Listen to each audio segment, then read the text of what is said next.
from Indonesia. Distinguished guests, presenters, participants, ladies and gentlemen, please allow me first to read the program for today. The first program is the opening session, which includes Singing Indonesia Raya, the speech of the Chief of Committee, and the opening remark by the Dean of Teacher Training and Education. The second program is the main session with the 4 presentations of our distinguished speakers. After the lunch break, the third program is parallel session, followed by closing ceremony. And now we come to the first agenda, singing to Indonesian national anthem Indonesia Raya. Please let me invite all the offline audiences to stand up.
Di sanalah aku jadi bantu ibuku. Indonesia saatku, bangsa dan tanah airku. Marilah kita bersatu, Indonesia bersatu. Hiduplah tanahku, hiduplah negeriku, bangsaku, rakyatku semuanya. Bangunlah jiwanya, bangunlah badannya, untuk Indonesia Raya. Indonesia Raya, merdeka, merdeka, tanahku, negeriku yang kucinta. Indonesia Raya, merdeka, merdeka, hiduplah Indonesia Raya. Indonesia Raya, merdeka, merdeka, tanahku, negeriku yang kucinta. Indonesia Raya, merdeka, merdeka, hiduplah Indonesia Raya. Thank you. Please be seated.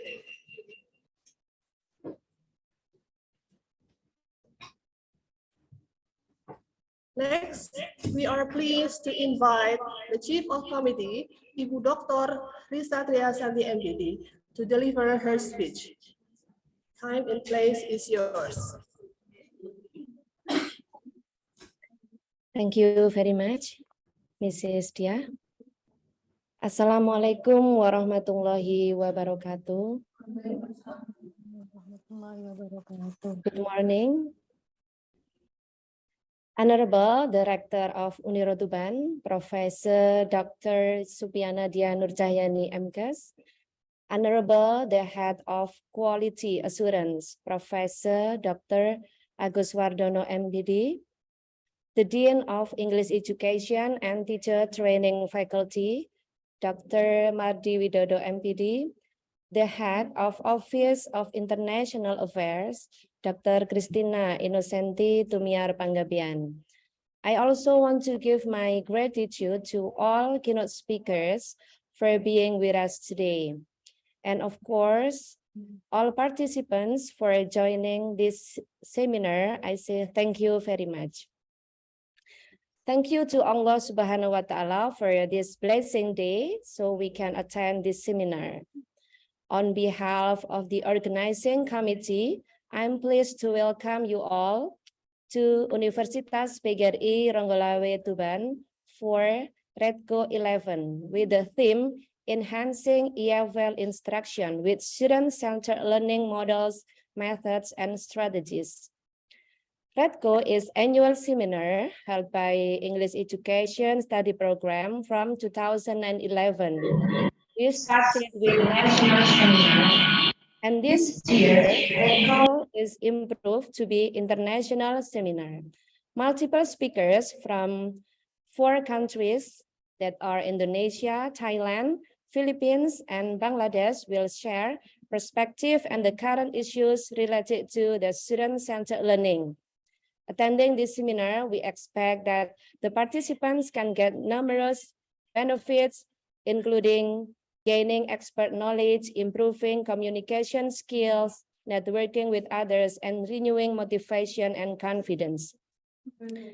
The theme of this conference is focusing on student-centered learning as recommended by Merdeka Curriculum or Curriculum Kampus Merdeka. Student-centered learning helps teachers to see learning from different angles, where it is fun, engaging, and adaptive to a student's needs and interests. It also increases students' participation, encourage teamwork, and improve discipline. In order to apply SCL, teachers should use models, methods, techniques, and strategies that can improve students' engagement, train problem solving, foster better memorization, and stimulate cooperation. There are many of them we can mention that are project-based learning, case study, experiential learning, discovery learning, cooperative learning, task-based learning, and production-based learning. I expect that all speakers will give us new insight about the topics. Finally, to all members of the organizing committee of RETCO 11, especially the collaboration partners, Share to Care volunteer, Dr. Abdul Ghafur MBD, and Dr. Mutmainah, we would like to thank all of them for their tremendous efforts to organize this conference successfully. We look forward to having a successful conference, and we hope that all the attendees enjoy, have fruitful and rewarding exchange in this event. I wish you every success with this conference, and I look forward to see you again in RETCO 12. Thank you very much. Wassalamualaikum warahmatullahi wabarakatuh. Thank you, Ibu Dr. Risa Santi MPD. We have now come to the second speech delivered by the Dean of Teacher Training and Education, Bapak Dr. Mardi Widodo MPD, to present his speech and officially open the 11th RETCO International Seminar. Time and place is yours. Bismillahirrahmanirrahim. Assalamualaikum warahmatullahi wabarakatuh. Waalaikumsalam warahmatullahi wabarakatuh. Yang pertama, marilah kita senantiasa memanjatkan puja dan puji syukur kehadirat Allah Subhanahu wa Ta'ala, karena pada hari ini 22 Desember 2022 merupakan tanggal yang istimewa karena bertepatan juga dengan Hari Ibu. Prodi Pendidikan Bahasa Inggris mengadakan kegiatan seminar internasional yang dihadiri oleh mitra-mitra kerja dari berbagai perguruan tinggi yang ada di wilayah Jawa Timur. Semoga kita selalu dalam lindungan Allah Subhanahu wa Ta'ala. Yang kedua, marilah kita senantiasa memperbanyak selawat serta salam kita aturkan kepada junjungan Nabi besar Muhammad SAW, karena titahnya, petunjuknya dan ajarannya kita dibawa ke jalan yang terang dan lurus. Insya Allah di hari akhir nanti kita mendapatkan syafaat dari beliau. Yang pertama yang terhormat Ibu Rektor Profesor Dr. Anda Supiana Dian Nurcahyani MKes. Yang terhormat Ibu Kaprodi Dr. Risa Triasanti MPD. Kemudian rekan-rekan Bapak Ibu dosen di program studi pendidikan bahasa Inggris, dan tak lupa juga seluruh mahasiswa program studi pendidikan bahasa Inggris yang mengikuti kegiatan pada pagi hari ini, dan juga para mitra kerja kita yang tergabung di dalam atau yang sudah memiliki perjanjian kerjasama dengan program studi pendidikan bahasa Inggris, terkhusus memiliki perjanjian kerjasama dengan Fakultas Keguruan dan Ilmu Pendidikan. Ada beberapa hal yang perlu saya sampaikan, bahwasannya yang pertama, di dalam kehidupan budaya akademik, yang terpenting adalah sejauh mana, sekuat apa kita berusaha untuk meningkatkan sumber daya manusia kita agar kualitas yang kita harapkan itu dapat terpenuhi. Yang kedua, melalui kegiatan seminar internasional ini kita harapkan bahwasanya kita harus merasa tidak puas dari hari ke hari untuk meningkatkan sumber daya manusia kita, terkhusus di dalam pembelajaran, apakah itu teknik mengajar, apakah itu media pembelajaran, apakah itu metode, strategi, dan sebagainya. Karena di dalam keguruan, ya di Fakultas Keguruan dan Ilmu Pendidikan, atau setidaknya bagi prodi bahasa Inggris harus bisa menunjukkan kompetensi yang meliputi yang pertama profesional. Profesional itu kalau kita runtut ada 10 diantaranya mampu membuat RPS, kemudian bisa melakukan interaksi, ya, mengelola kelas, metode pembelajaran, media, dan sebagainya. Yang kedua, kompetensi personal, yaitu personal adalah seberapa keyakinan kita untuk mampu mengembangkan profesi kita, khususnya di bidang pendidikan bahasa Inggris. Yang kedua, kompetensi sosial, ya. Jadi untuk menjadi seorang guru itu tidak mungkin kalau hanya, misalnya saya ngambil contoh, sudah menjadi guru, kita berangkat jam 7 dari rumah, kemudian sampai di tempat kerja, kemudian jam 1 kita pulang, kemudian tidak pernah keluar. Nah, ini tidak akan bisa tercapai apabila kita tidak peduli dengan lingkungan, karena lingkungan akan memberikan sesuatu yang lebih kepada kita. Kemudian yang berikutnya adalah kompetensi pedagogik. Sudahkah kita menguasai tentang ilmu pendidikannya? Kemudian yang berikutnya adalah kompetensi didaktik, yaitu kemampuan untuk bisa memberikan pengajaran yang baik. Kemudian yang berikutnya ada kompetensi metodik, adalah sekuat apa kita menguasai, apakah itu metode pembelajarannya, medianya, atau strategi, atau barangkali pendekatan yang dikembangkan di dalam kelas itu. Dan yang terakhir, karena zaman sekarang ini kita sudah masuk era digital, yang mau tidak mau kita harus menguasai ilmu pengetahuan dan teknologi sebagai penunjang untuk kegiatan atau mengembangkan kompetensi yang ada tersebut. Inilah yang perlu kita selalu kaji dan selalu kita tingkatkan dari hari ke hari, dari masa ke masa, sehingga kita memiliki suatu optimalisasi di dalam pembelajaran.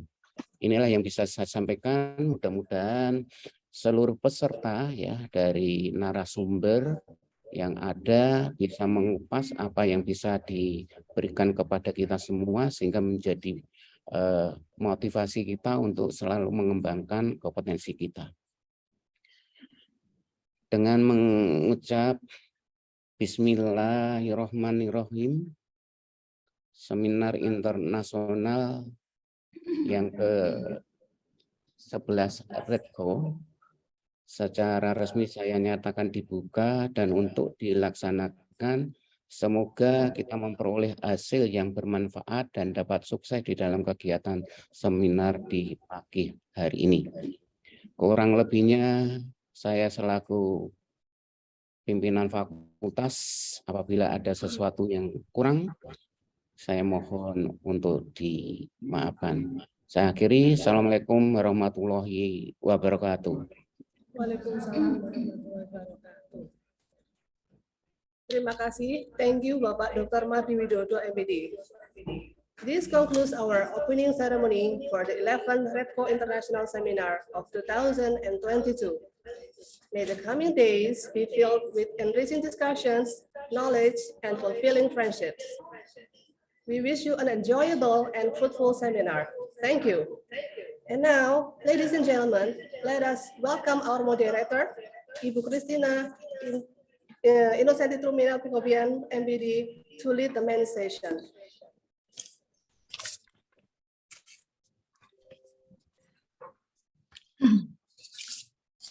Thank you, Budia.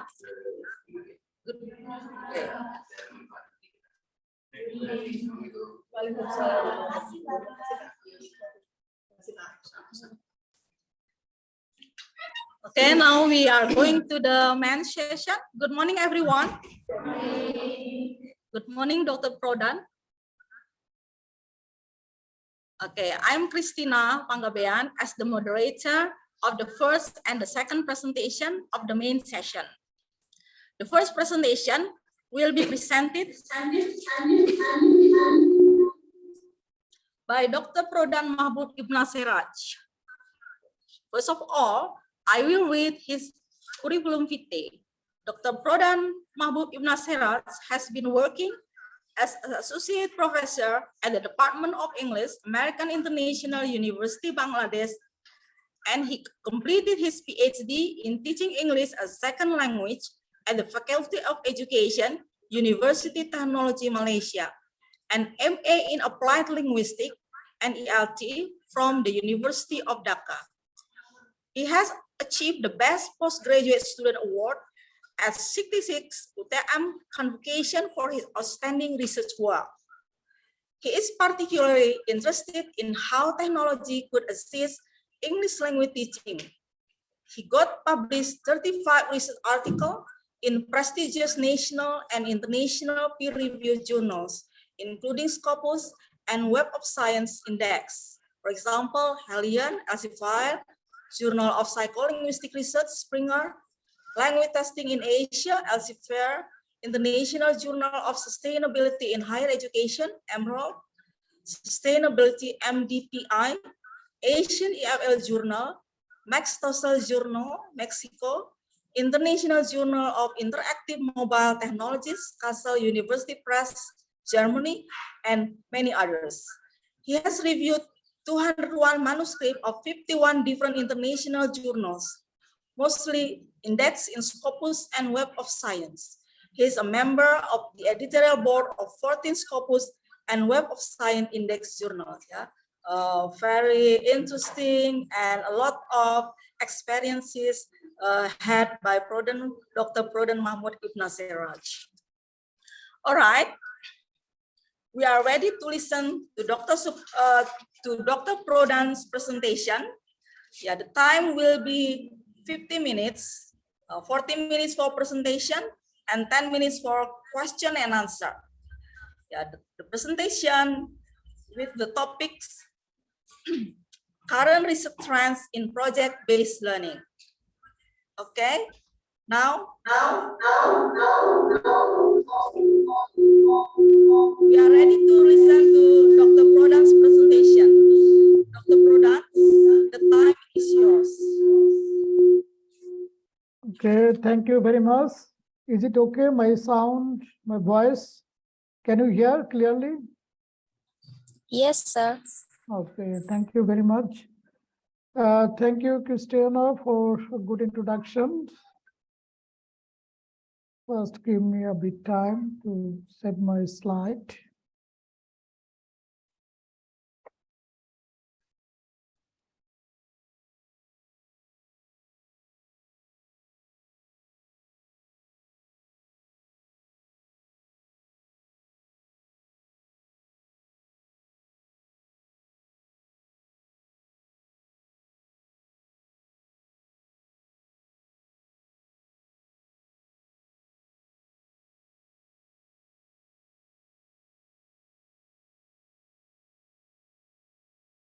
Okay, is it visible, my screen? Can you see?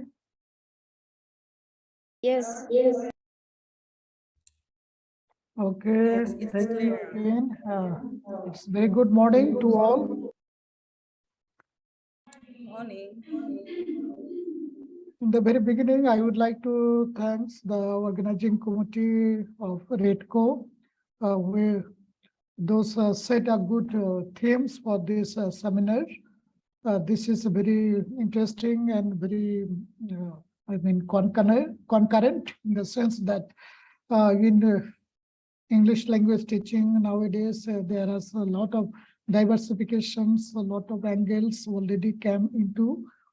So it's, I think, a very time demandable and a time demanding seminar, and hopefully you will get a lot of issues. I mean, the current practices, techniques in English language teaching regarding these issues. So my topic, you have already come across, that's the project-based language learning, PBL. So project-based learning, this is project-based learning is not new, but project-based learning in language, it's not studied much. In the sense, we can see that it is new in language area. But basically, project-based learning, it has a long history. I mean, since 1910, and during that time it had already came into. But from the studies in regarding ELT or English language teaching, this project-based learning was not studied much. So today, what I will do, basically, I want to show or try to present my experience on passing points of PBL. Then I will show you the research paper published in two databases, I mean, Scopus and Science Direct. From this, I would like to highlight some, what can I say, that some research gaps that could help you to do research in this field. So first of all, look at how can you define PBL, project-based learning. Project, you mean that project, we usually have different types of projects in other subjects, so like geography, like chemistry, like physics, or like the other branches of sciences. There you will find that students are doing projects, teachers are doing projects, researchers are doing projects to come out with a solution of the real problem. Now the concept, this one is transferred into English language teaching. Language teachers, language students, they will have project-based one their needs in practical life. I mean, for real communication. So depending on this, or before going to this project, first I would like to highlight how can we define. So PBL, project-based learning, it's basically a pedagogical approach. This approach worked through engaging students. For what? For exploring meaning, for real-world issues, and solutions to the particular problems that usually students faced in their real life.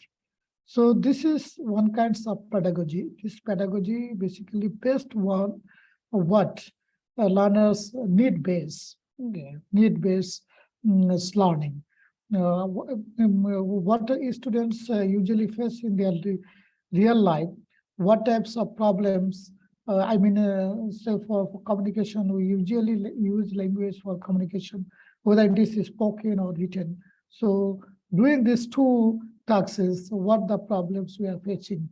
So whenever we will bring these problems into the classroom through a project, yes, we can explore, our students can explore the meaning of the particular issues, what they need in their reality. So all these things integrated into PBL.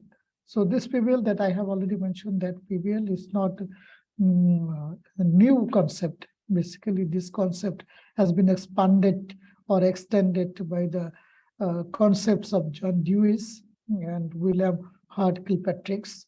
They have two different theories, like John Dewey's, his philosophy based on experiential learning, and Kilpatrick's was project method. Okay, so concepts from these two come into here as PBL, project-based learning. Later, this PBL converts nowadays into English language teaching. This one is PBLL, project-based language learning. So this project-based, it's one side is that it is a pedagogical approach. Another side is that it is very much comprehensive instructional approach. Why this one is comprehensive and why this one is very instructional? Okay, later we will see. So here usually a comprehensive instructional approach, it usually engages students in an organized and cooperative manner to come into with a better solution of the particular problem. So from these two perspectives, we can see that this is PBL is a pedagogical and it is instructional.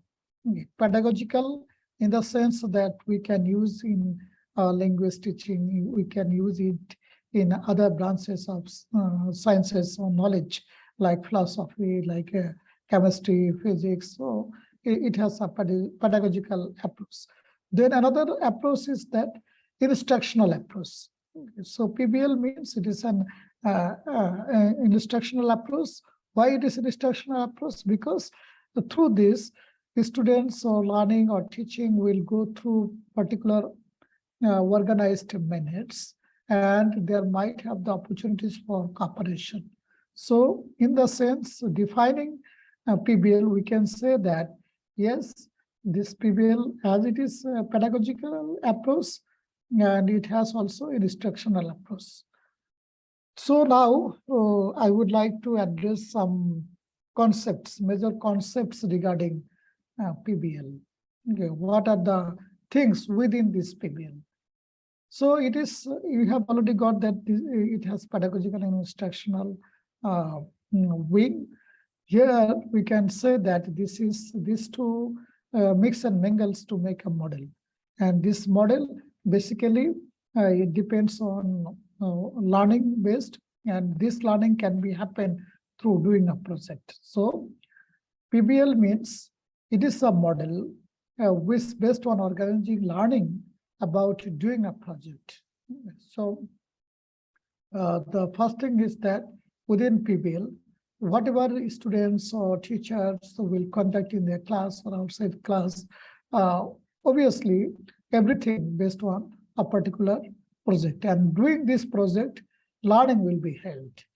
In these seminars, there is another concept, experiential learning. Yes, basically project-based learning is almost synonymous with experiential learning. So through your experience, you improve your project and you improve your skill, and later on you will get good output.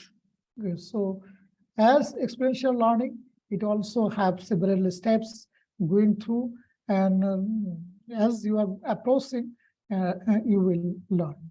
Similarly, in project-based learning, the concept is built. It is also regarded as innovative approach in education. Definitely, this is an innovative approach because there might have issues innovating your learning, innovating your teaching, innovate your students' experiences. What they will see that what types of they need they face in their reality. So you bring this reality, students' reality as a project into the class, and this project will be will done by some students as a group, and they will go through with this project, approaching, improving. They also improving themselves through this. So it has the sense of innovations. In another sense, that innovation in the sense that in the class, sometimes students can raise new issues, or teacher can provide new issues. So dealing this issue, obviously, students' teacher needs something innovative to solve the problem. So in the sense that PBL is an innovative approach in education. It is also said that PBL is very powerful approach. Why it is powerful? Because it encourages students to expand the knowledge. Yes, definitely, you know that. Project, you have a small or big or whatever medium-sized project in a class. There might have 2-3 students together, or there might have 5 to 10 students together. So then what should they do? First, they will be dared. They will be encouraged to finish the project. They will lead the project. So obviously it expands students' knowledge, and it also makes connection between knowledge and practice, and knowledge and practicum. So these are things where students feel encouraged. Rather than in traditional teaching where they are merely students came into class and teacher came into class with materials, teachers reading materials, and the students receiving this one through through their ear, or sometimes they write, and later on when they go back to home, what will they do? They will memorize. They will memorize the particular issues, particular reading that was taught in the classroom. And later, what will he do or she do? He or she will vomit this one on their answer script in the exam hall. So this is the scenario, common scenario in traditional teaching approach. But if it is project-based, what should students do? Yeah, students will show their ability, their knowledge. Yes, this is the this is the basic knowledge, and on the base of this knowledge, you students have opportunity to expand this one, to see new views of the world. Okay. So this is that's why it is very powerful approach. Then it is constructive. This method is also a constructivist instructional method, which students are encouraged to work in groups or interact with each other to apply the knowledge in the classroom. So constructivist, okay, normally constructivism, it will help you to construct your knowledge. Okay, that I have already told that it is powerful approach. Why it is powerful? Because it encourages students to expand their knowledge. And constructivist instructional method, as it is these types of activities, characteristics within this PBL. So this PBL also help students or encourage students, assist students to work in a group, or within a group they can interact.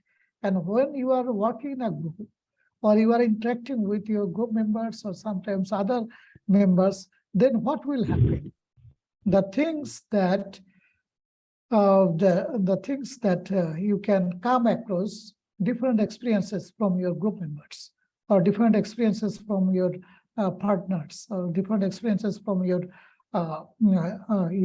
peers in the class. So whenever you come across different experiences and different knowledges, finally what happened?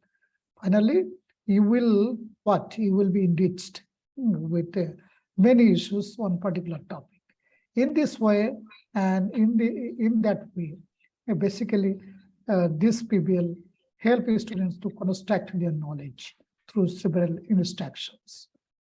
The most important other issue is that it is very much learner-centered approach that triggers students' collaboration and critical thinking skills.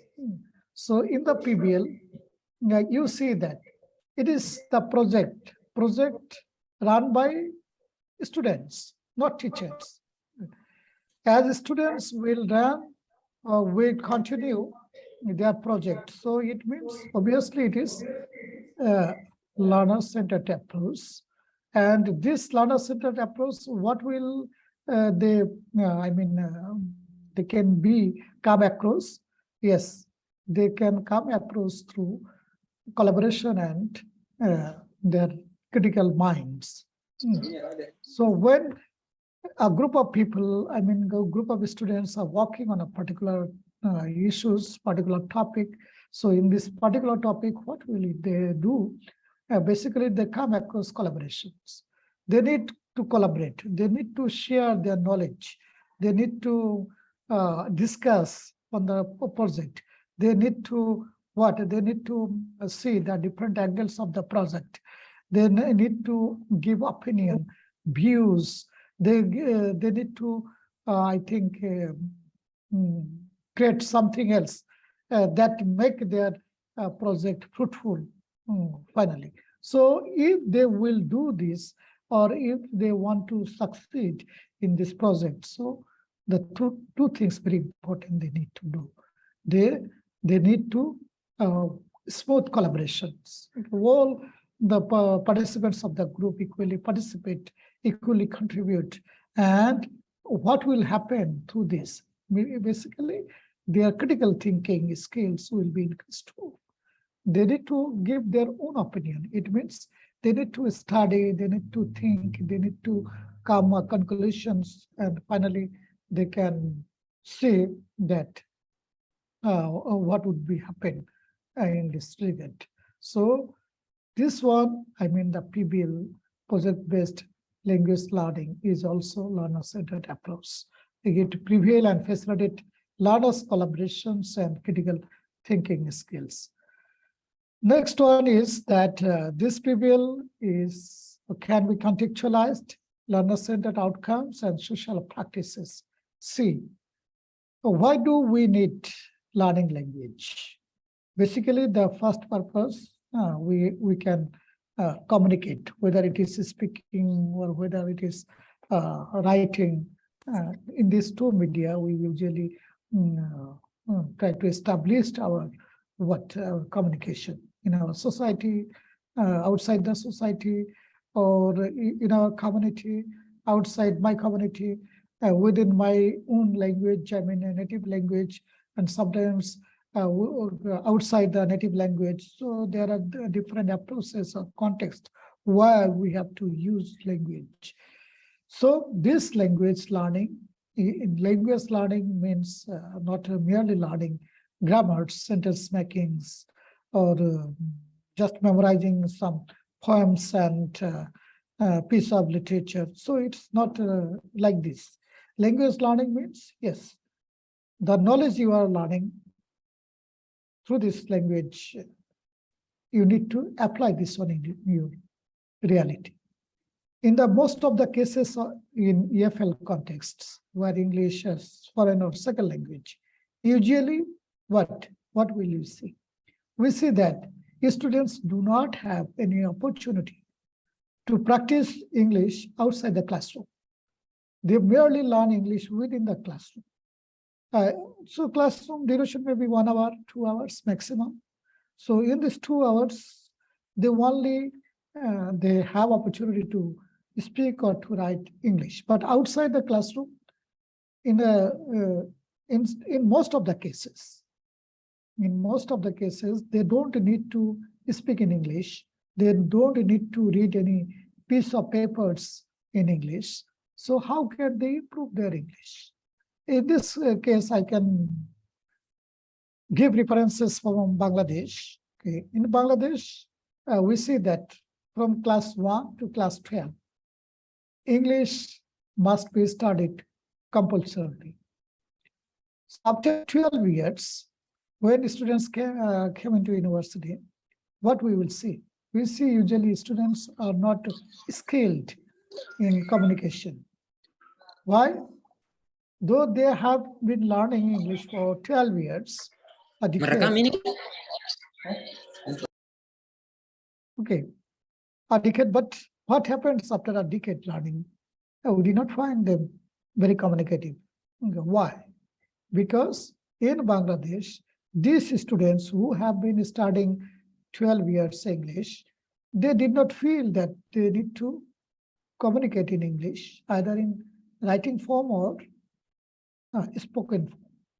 Because everywhere, without using English, they can maintain their daily life. So the context here is different. So how these students will improve?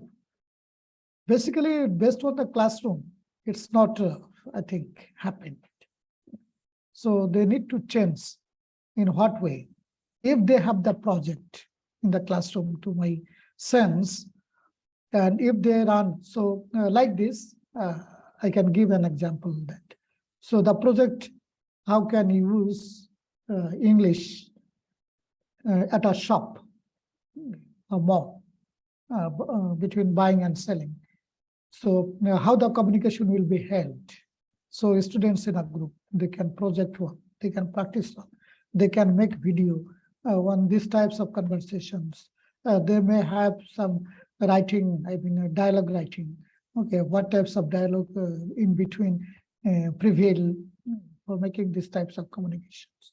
And at the end of this, when they will be confident that, yes, now their group is confident enough to do this project completely. Okay, so they can present their project. So in this way, what happened, we will see. This is one context. Another context, how can students, how can employees use English at banks, to the other offices, at another context. So this prevail contextual teaching or learning. It's very, I think, very much beneficial for students. Later on, obviously, project, it might have outcome, and this outcome totally centered on learners. Okay. That's why if PBL later part, we can see a bit that the assessment system in PBL is different from that of traditional way. So in this regard, so assessment will not be merely held for checking answer script, and it can be also held in a different way. So that's why, and this way, and this output, obviously, learner-centered. And social practice, yes, that I have already mentioned that within a group, students need to interact. Students need to prevail for improvement of their project. So how they will what? They will practice this one. And as it is, the project is real life project, projects from real world. That's why what they will feel problem in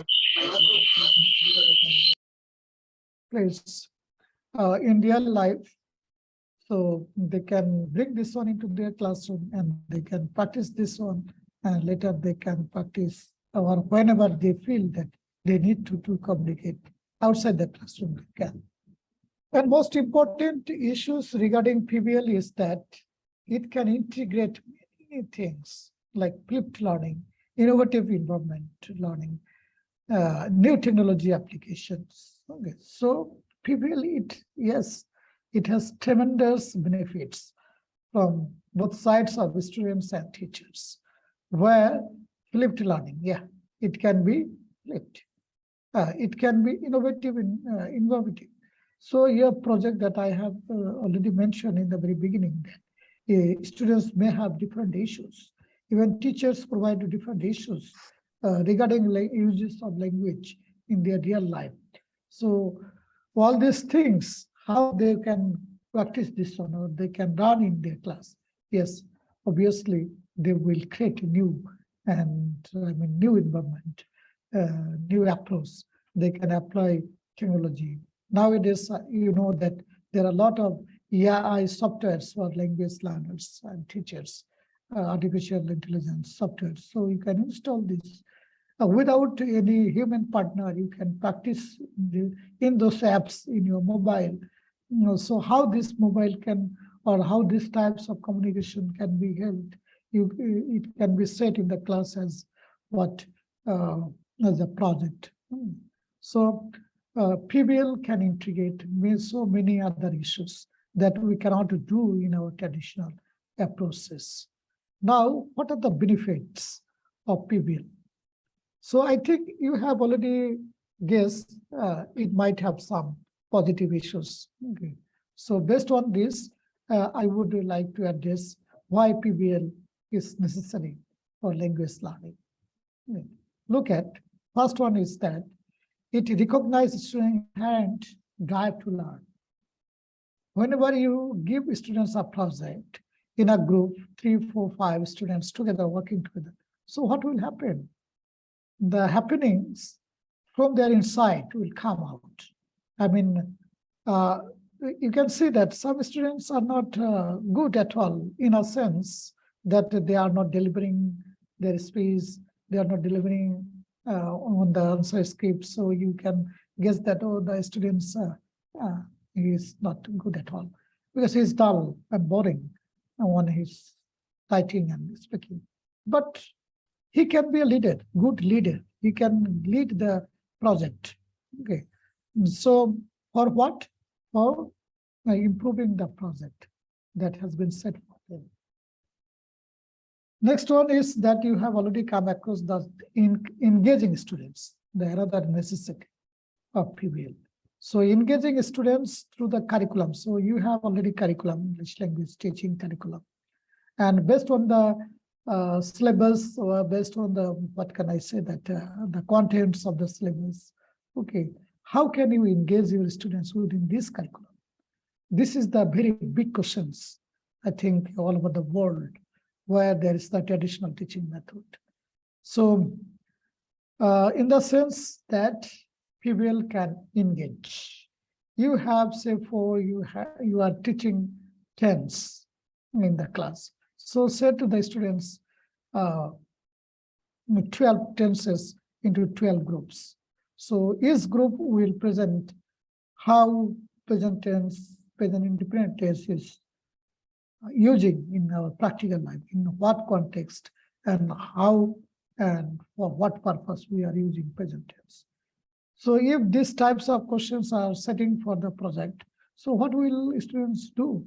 They first, yes, they will do it, but they need to think in what condition we usually use, in what context we usually use present tense, and what was the purpose for using this tense. Okay.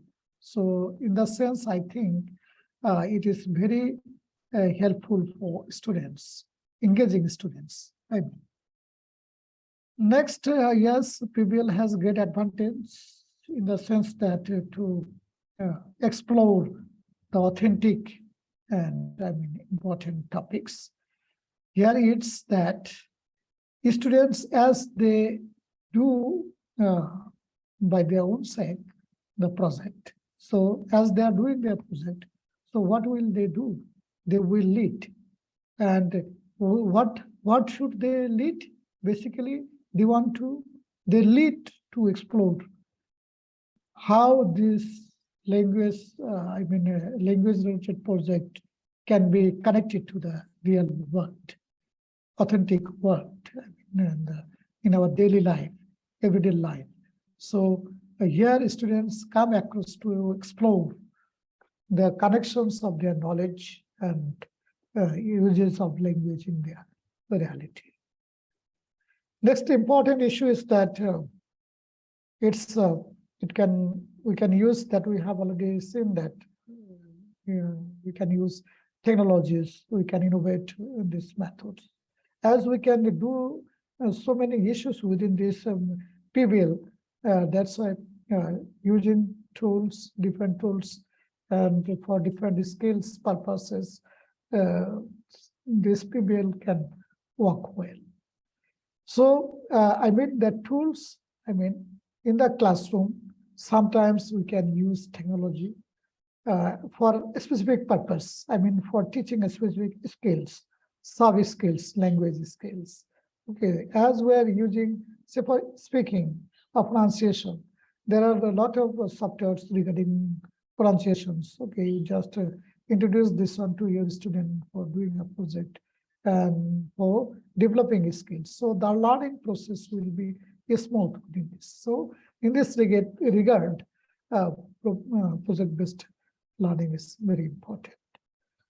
Then I have already mentioned collaboration. Okay, so yes, collaborative learning. Yes, project-based learning works well.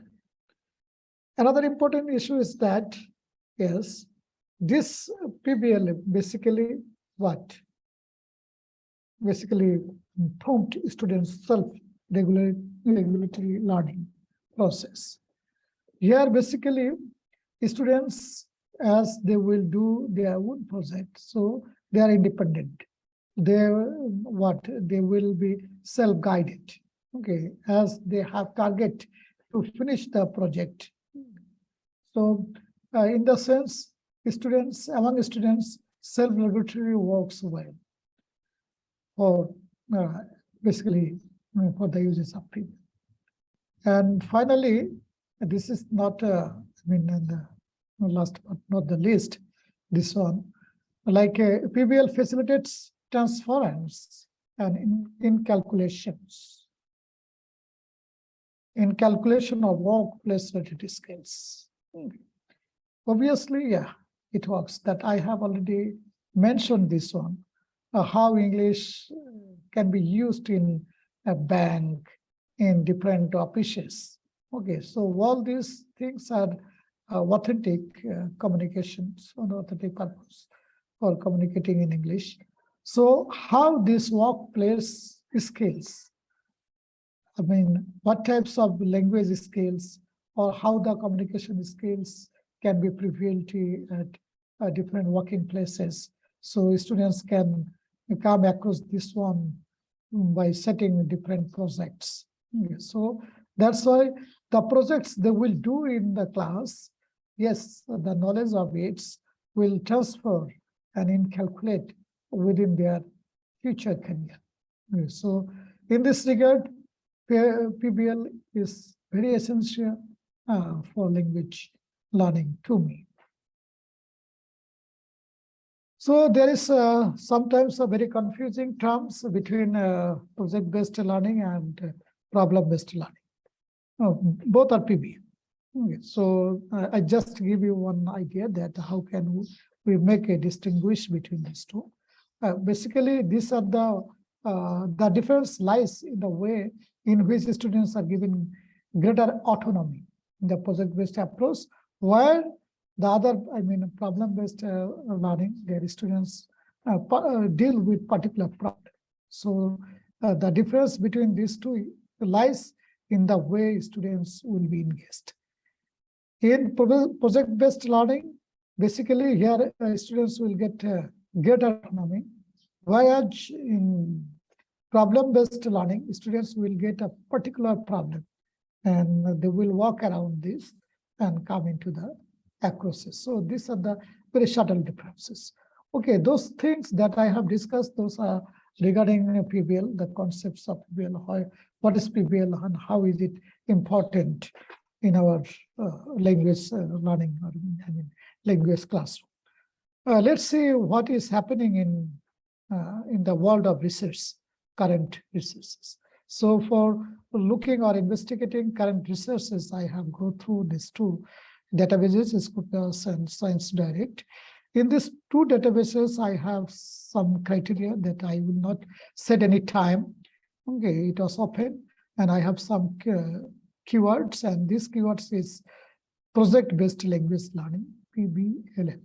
With this, I have searched, and what is my searching result? I have found, you can see that through screenshot. Okay, Scopus, I have found only 32 articles, I mean studies, whereas in Science Direct, I have found seven research publications. So, I mean, there are only 37 with exactly these keywords, project-based language learning.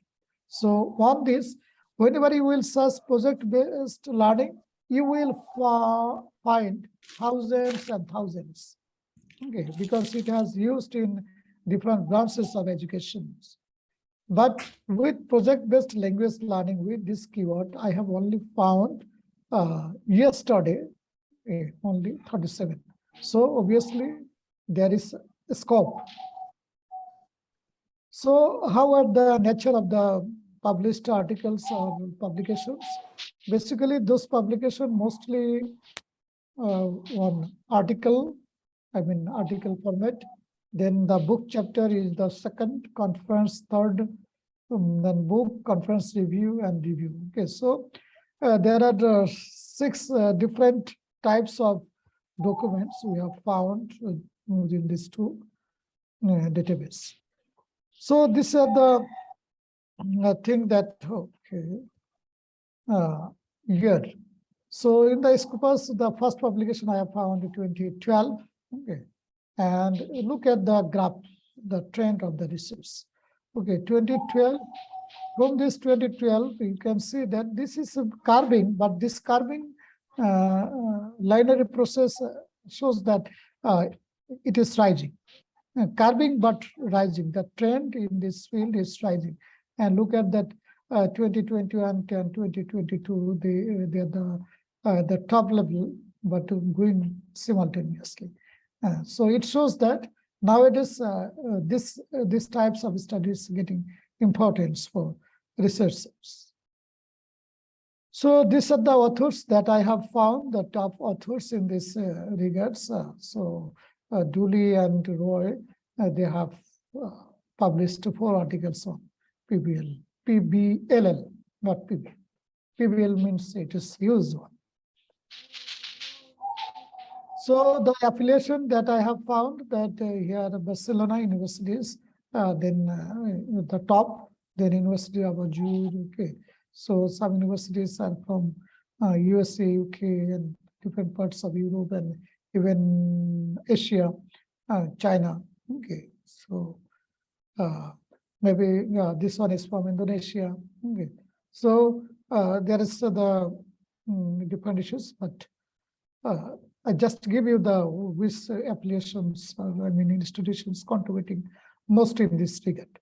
So now look at the country, from the country, which country is contributing most in this field. You can find that Japan at the top of the list, then Spain, and then United States, Australia, China, Poland, Kenya.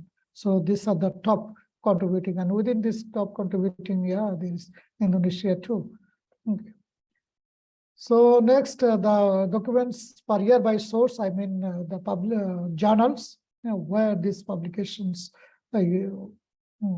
found, and usually the most contributing journals in this field, you have found, you can see that Journal of Asia, TFL, 3L Linguistics Literature from Malaysia, College from Japan, same International Conference, Blita. So there are some journals I can mention that where you can submit your paper in this field if you do.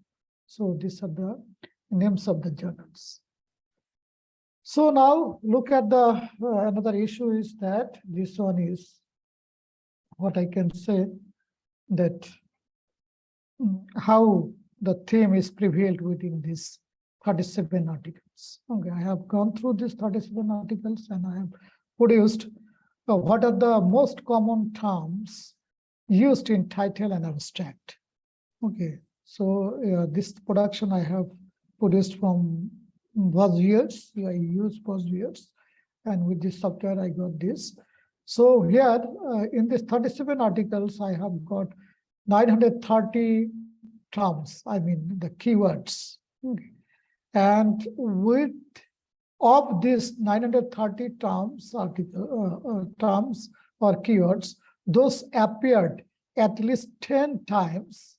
This picture, this image are showing those words. Here there are the 17 keywords, and these 17 keywords within this 930 keywords came at least 10 times. Okay. So here the most frequent keywords are like language learning, project learning, studies, student use, model PBL, paper, performance, activity, learner, teacher, English, article, okay, then PBL. So it shows that, yes, this article here, as it is based on PBL, so PBL will be at the top position. Okay, next, look at the researchers' keywords, okay, of these 37 articles. Okay, researchers of these 35 articles, there were 105 keywords. Okay. And those keywords appeared at least 2 times. There are the very few, 8. Okay. There are the 8 keywords. We have 5 more minutes to present. Okay. Okay, so you can see that these are the common keywords that used by us.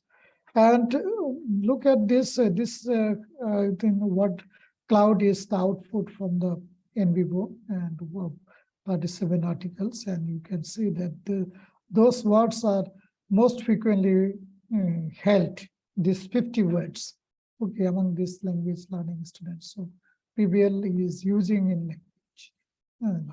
So this. And most important issues is that the further research, what type of research you can do, or what are you thinking about this? I just give you some ideas that from the studies of these 37 articles. We can see that this method is in English new, but it has a great potential to support language learning and teaching. So you can work on this, and you can also check the PBL's feasibility and impact through your research. You can also investigate the assessment of how can assess or assessment process here. You can also conduct research how this one help to increase learners' motivation and how this motivated works, I mean, project can be sustainable. And finally, I find out and suggest from my studies that you can also investigate for making connections between target language use and achievement in PBL. So these are my findings, and this is further research that you can do. And these are the issues that I have so far in my knowledge. Okay. And after this, these are the Q&A session, and I again thanks all of them for your good passions for listening me. Thank you very much. Thank you, Dr. Prodan. Yeah, that's very interesting about project-based learning. Yeah. So this kind of approach, or it can also be called as model of teaching, can activate the students, yeah, doing a project. Okay. Now we are going to question and answer sessions. We have 10 minutes for the session. I offer 3 students or 3 participants to ask questions. Yeah, you can raise your hand or chat on the chat box. Yeah, I have 1 question, yeah, from the chat box. Yeah. Okay. Okay. Yeah, maybe from the audience, please.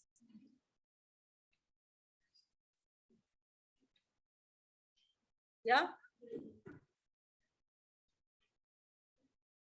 Share the question to the audience, yeah, please. Stand up, please. Yeah. Okay. Mention your name and then say your question, please. Okay, good morning, Dr. Prodan. Let me introduce myself. My name is Luciana Bestari.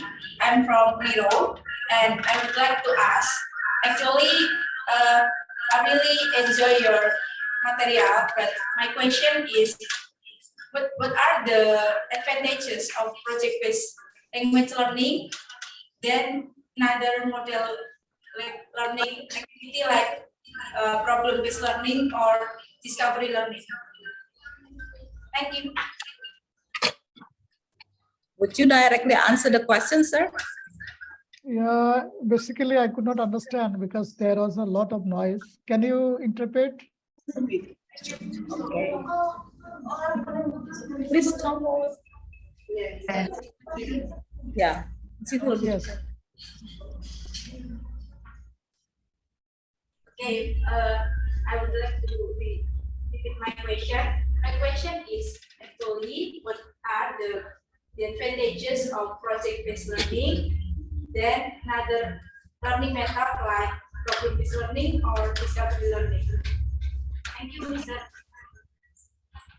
Okay, I think you missed the point because I have raised these issues that what is the difference between two PBL, project-based learning and problem-based learning. Problem-based learning, you say that this one is discovering. Okay. So basically, the two things is that in the problem-based learning, there is a particular problem. One particular problem will be there, and you will work around this problem and for getting better solutions. But when it is project-based, this project is open. You have particular topic, but this topic can be used how many different ways. Okay, how many different things you need to simulate within your project for making it good things. Okay, so here main difference is that for the sake of learners autonomy.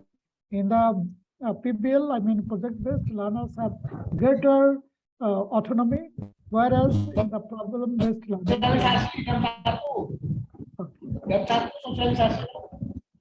Okay, thank you. I think you will. Did you get my point? Can you understand the answer? Okay. Yes, sir. Thank you. Yeah. Now we are going to the next question from the audience.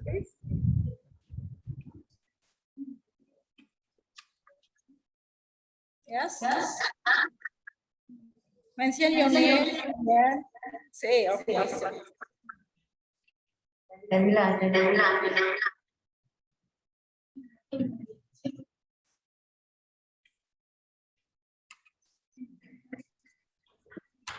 Okay, while waiting for the question from the audience, there is one question from the chat box from Bapak Fatkul Muin. Yeah. The question is the teacher problems in applying project-based learning is students in classroom don't have the same interest. Some of them are inactive. How to solve this problem? That's the question. Yeah, thank you very much. Actually, this is the common issues. In a group, all the group members will not be, playing the same role. There will be the problem. So in this sense, you teacher, we have to apply our own, I think, criteria. Say for if you give the mark or you point to your students, so you have already announced to the students that how much they contributed of the group members. So you can give them a rubrics or a checklist that which students has done which part, okay, and how many percentages of the work they are doing. So if you can apply this one, I think gradually students, they can be active. And when they will feel that, yes, this is very much practical and they need to learn this, so they can do. As usual, what we are seeing that in our traditional classroom, that in the traditional classroom, basically students are not willing to take the class or attend the class, because there are a lot of pressures in exams, etc. But whenever project based, it is their own. And I think I have some experiences last semester that, yes, those students, I consider that they are not good at all, but they did well in their project. So it will depend on you. How can you handle your students? And how can you motivate and encourage and engage them to do this? Thank you, Fatul Min, for your good questions. Thank you for the answer, sir. So the students maybe have different interests. The teacher can facilitate the students, so all of them will engage in a group work. Okay, thank you. The next from the audience, please.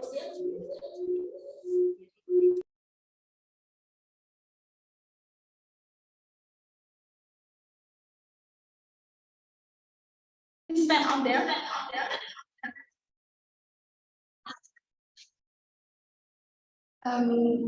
Good morning, sir. My name is Nayami. I want to ask, does PBL always succeed in the teaching learning process? And what factors are the main causes of the failure of the application of the PBL model? Can you repeat this one slowly? Because there is an echo, that's why I could not. Slowly, yeah.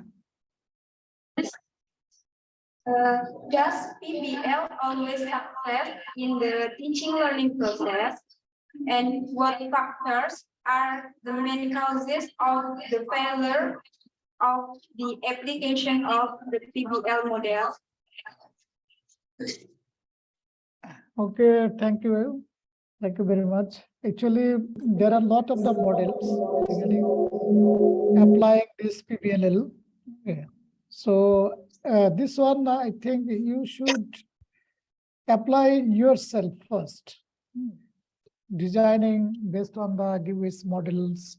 There are some other models. I did not address these models here, but later part, if I could have any opportunities, I will do this one. So there are some other issues, but mainly the characteristics that I have mentioned here, what are the main points?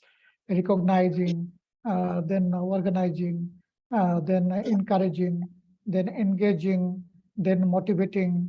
Okay, so there are some criteria depending on these. You have to set this one, and you have to provide a model to your students to do the project like this. Thank you very much. I think you can guess on it. Okay, maybe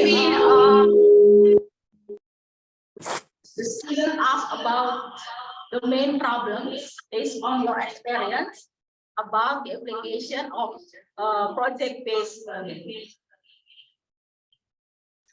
The main problems in the application. Main problems. I Yes. think, okay, I think I may miss this point. Problems, yes, challenges, there might have some issues in this regard. First problem that I have faced that how the students will be organized. You said the students in a group, the class, say for you, your class have 30 students, and you make 6 groups of consisting 5 members. So the first problem I faced in my experience was that the students, when they set the group, initially they were okay, but when they go for work, the problem they are facing that they are not matching within this group. Okay, so this is one challenge. They reported me that, sir, I will not with this. I will not work with this group because this, that, those are issues. Okay. So this is the one issues. But I think that most important issues that our students have not mind working group. Okay, there is a problem. So the main problem I face, and I suggest that you need to practice this one, and you have to give your students that yes, you must work in a group, because when you will go for in a future career, yes, first thing you need to work as a team. So from the class, yeah, this is most important issue, I think. Thank you very much. Thank you, sir. Yeah. As a teacher, we have to encourage students on to let them know that importance of collaboration. So if they have to work together, right? Yeah, yes, yes. We still have. Okay, one more question from the audience, please.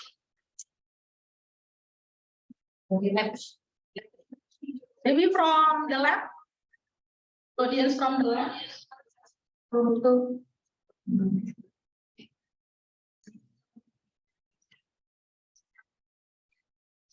Okay, I'm going to include topic about current research trend in project-based learning. So this is approach of problem-based learning is able to engage the students, yeah, to solve particular problems on the project.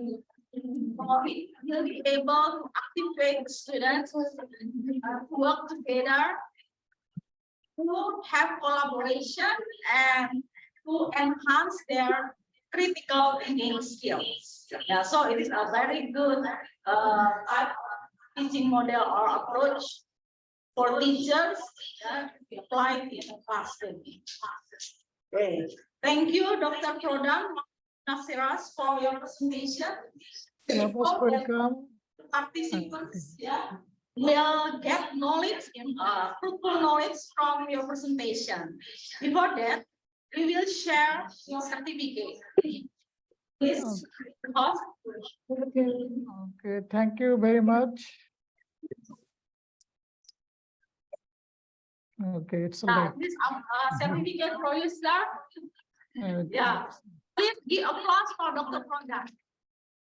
Okay, thank you. Thank you very much. I am very much pleased for having with you, and hope that next time and any other time we will meet at the other platform. Thank you very much. Thank you, sir.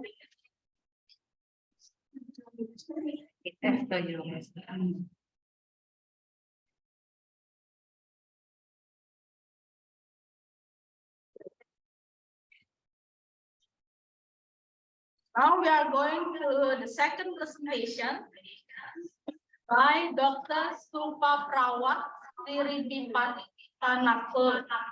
Yeah, it's rather difficult name, sir. Okay, come to row to sir. Yeah, I'm ready.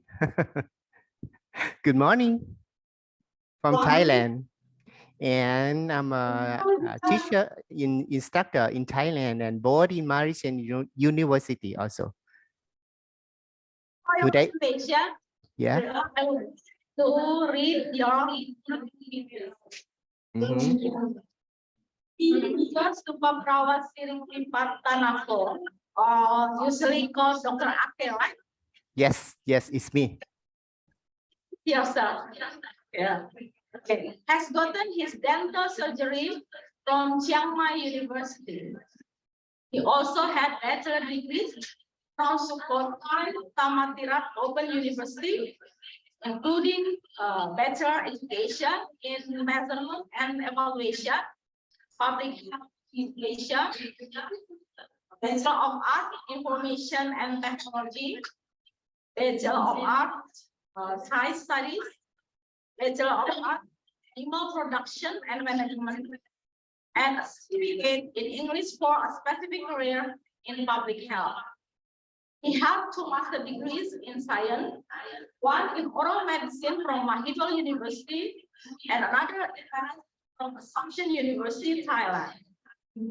In 2011, Dr. Ake Sukota Thammathiran Open University approved a Doctor of Philosophy in Educational Administration.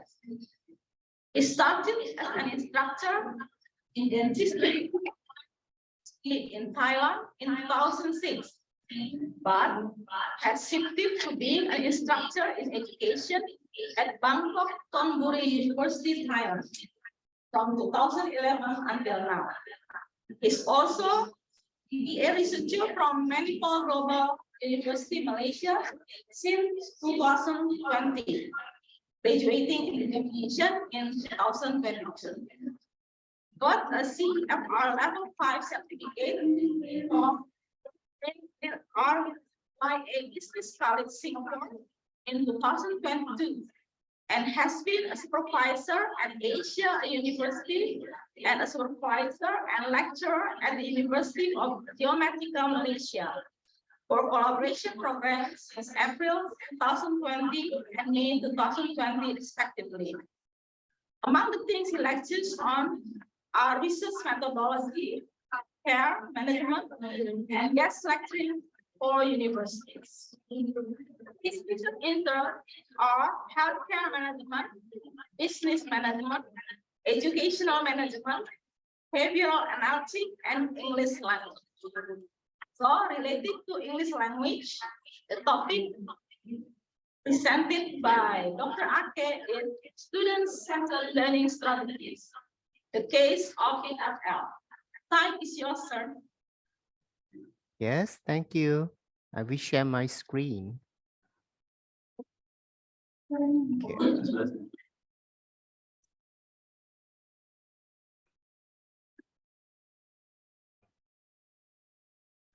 Pardon. Let me find it.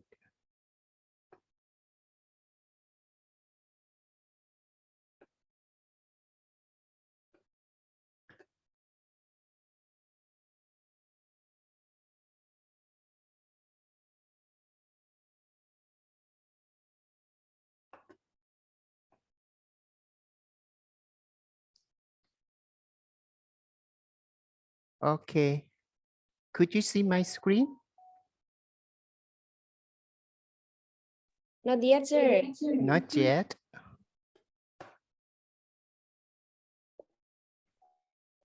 Okay. This one? Oh,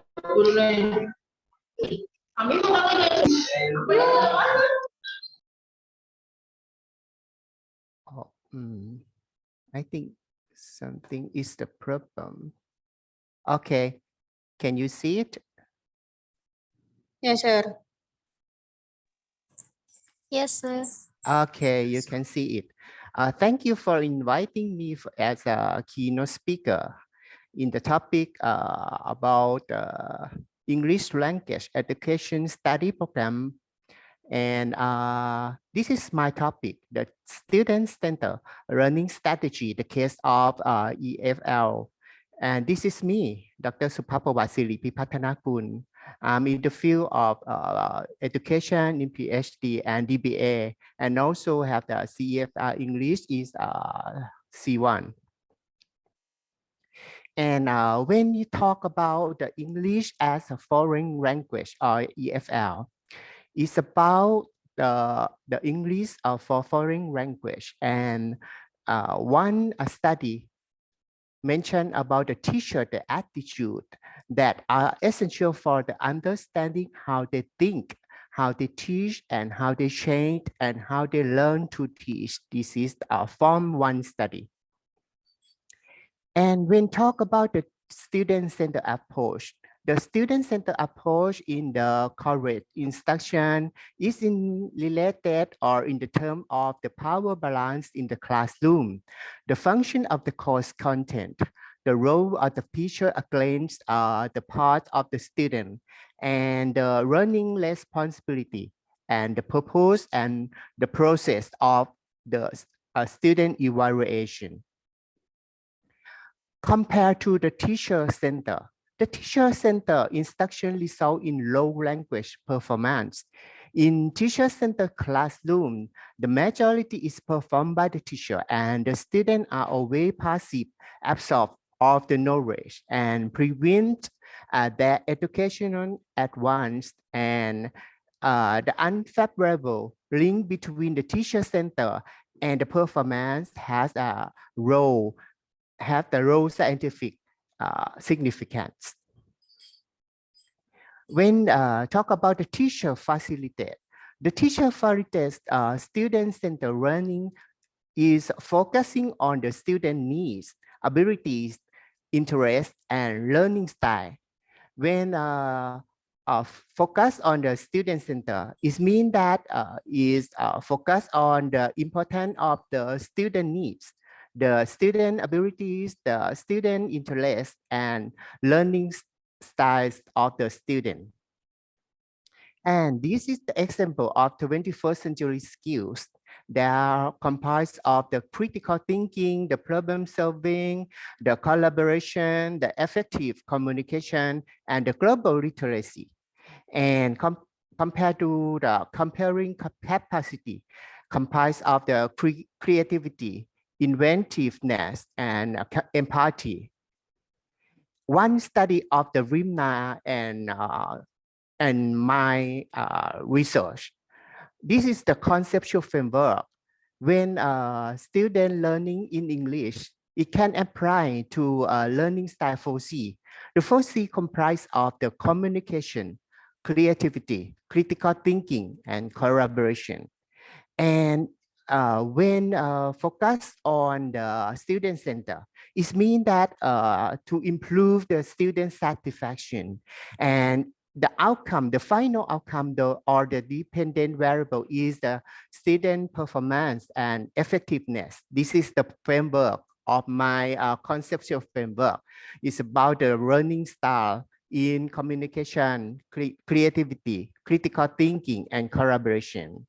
And student satisfaction could be considered as a mediator or mediating effect or mediating variable. And the outcome is should improve the student performance or effectiveness of the student.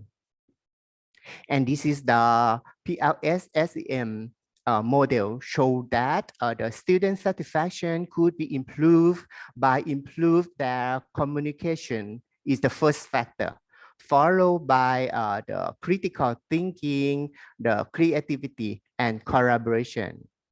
Is therefore the creativity, critical thinking, collaboration, and communication are the determinants of the student satisfaction. And student satisfaction could be considered of the factor of student performance and effectiveness. And this model is the PLS-SEM model applied to explain the English learning intention via Netflix. Yes, every student see the Netflix during the COVID-19 pandemic to improve their English skill. And user satisfaction is by or follow the factor of the performance expectancy, effort, expectancy, facilitating condition, and social influence.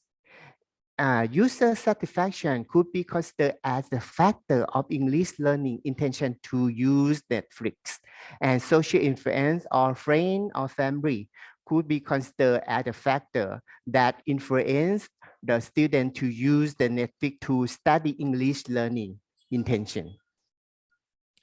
And this is the example of the new research that student-centered education comprises of interactive learning, innovative learning, collaborative learning, modular learning, distance learning, problem learning, machine learning, project learning, development learning, and differentiated learning, one-to-one learning, software learning, gaming technology, and independent learning. These are the example of the student-centered education of the new research. And the game technology is the new model or strategy to improve student satisfaction and effectiveness in English learning.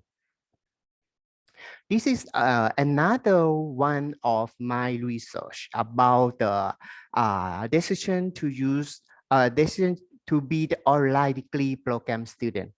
During the COVID-19 pandemic, many university, many college encourage the student to study online. It means that the intention or decision to be the online degree program will be increased during the COVID-19 pandemic. And the factor that influence the student satisfaction and decision to be the online degree program comprise of communication, the cost of the degree, the convenience of the degree, and the customer student center. And 4C could be considered as the educational relationship management of 4C, and it is the independent variable. And the student satisfaction is the mediating variable or mediating effect. And the dependent variable is decision to be an online degree program student. When study online degree, apply to use the SWOT analysis, not SWOT. SWOT analysis is comprised of the strength, the weakness, the opportunities, and the challenge. The strength of the online learning is the time flexible, the location flexible, and immediate feedback.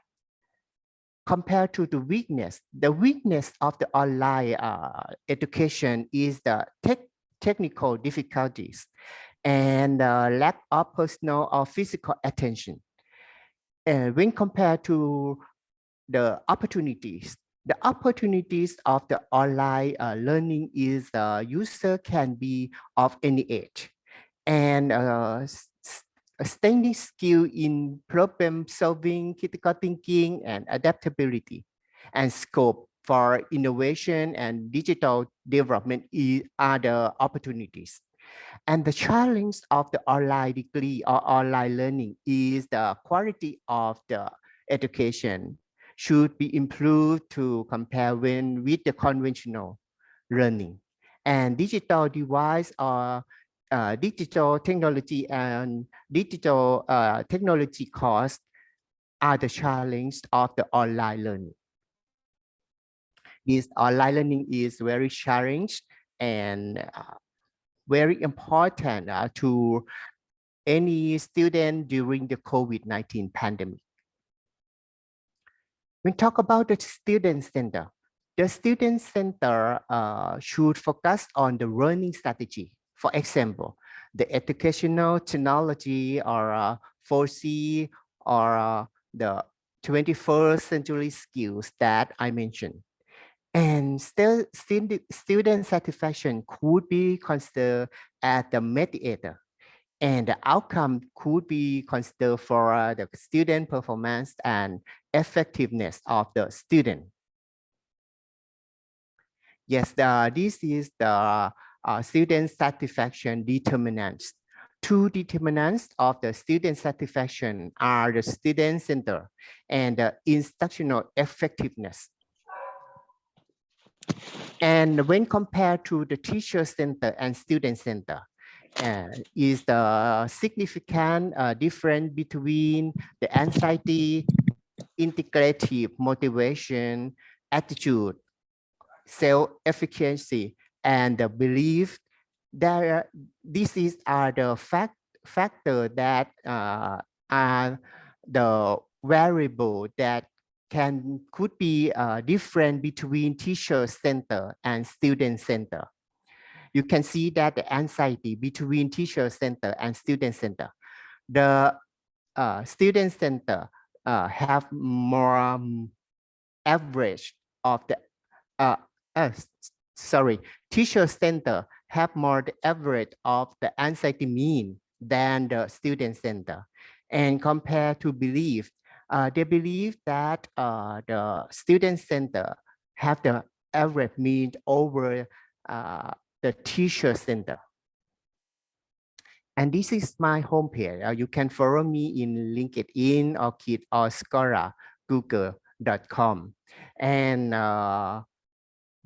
thank you for inviting me as the keynote speaker in the field of the EFL learning strategy. This is my review of my research and from the new concept and the new research, and then the time to the question, please. Thank you, Dr. Ake, for your presentation. Yeah. Now we are doing our question and answer session. I invite 3 participants to ask questions. You can chat or ask directly to Dr. Ake. Will ask first, please. Please Yeah. Sorry, I Say your cannot. name and then say your question. Okay, good morning, Dr. Prawat. My name is Putri Aki, and I'm really enjoying your material, and I want to ask a question for you. You say that when we talk about the student-centered learning, we should know the learning style that match best for the students. So how to determine it? Thank you so much. Okay, when talk about the learning style, it's mentioned about the model. When you choose one model that could apply to the education or English learning, it means that you have to follow the model problem-based learning or 4C or 21st century skill that I mentioned for communication, critical thinking, collaboration, and something. It means that you have to find one model to follow, or you have to use the technology or game-based learning that you could apply to improve the student effectiveness or student performance in English learning. And it means that the teacher have to improve the student satisfaction also, because if student satisfaction, it means that the effectiveness could be incurred. This is my answer. Thank you, Dr. Ake. Yeah. Yes, please. Other question? From the left room. Participant from the left room, you have questions? Okay. I am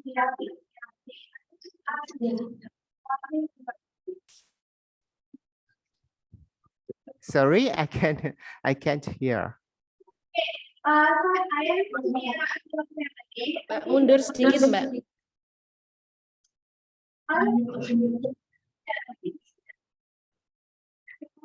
Mbak, mundur sedikit.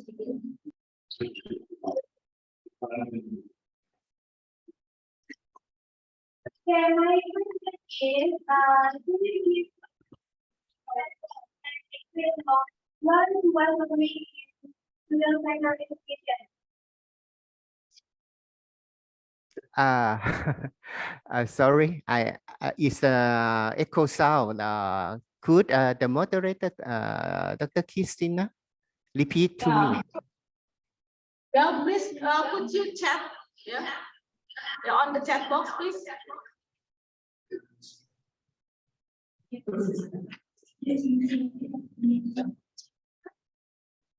Okay, maybe from this room. While we're waiting for the yes.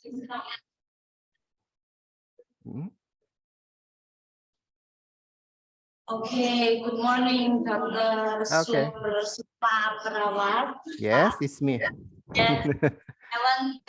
Let me introduce myself first. My name is Dalila Safila, and I'm from Uniro. I would like to ask, before you mentioned so many types of student-centered education method. And my question is that which one is the most effective one to teach, or maybe the one that will make the student easy to understand? Thank you. Yeah, okay, thank you. Very good, very nice question.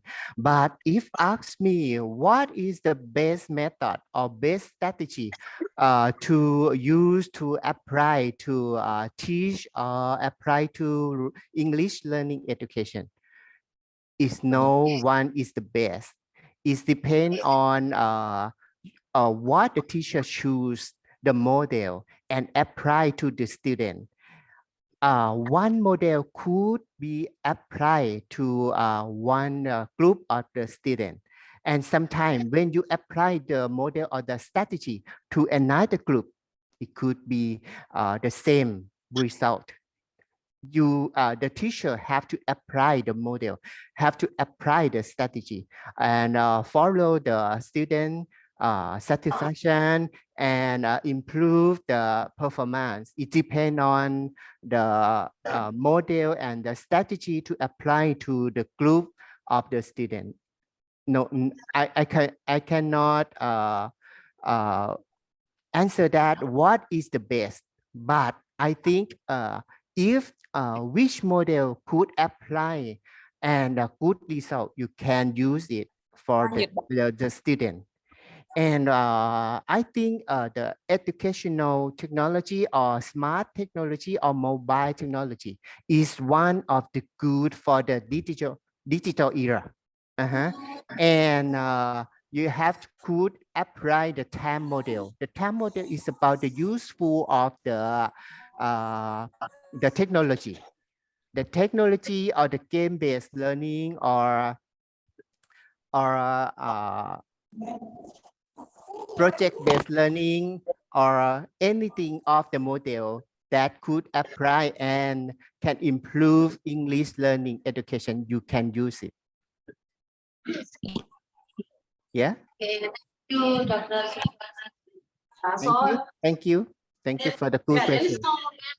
There is no best approach, sir. Yeah. Yeah. So we have to consider the student's style, learning style, the student's strategy. So teachers should facilitate using application. There are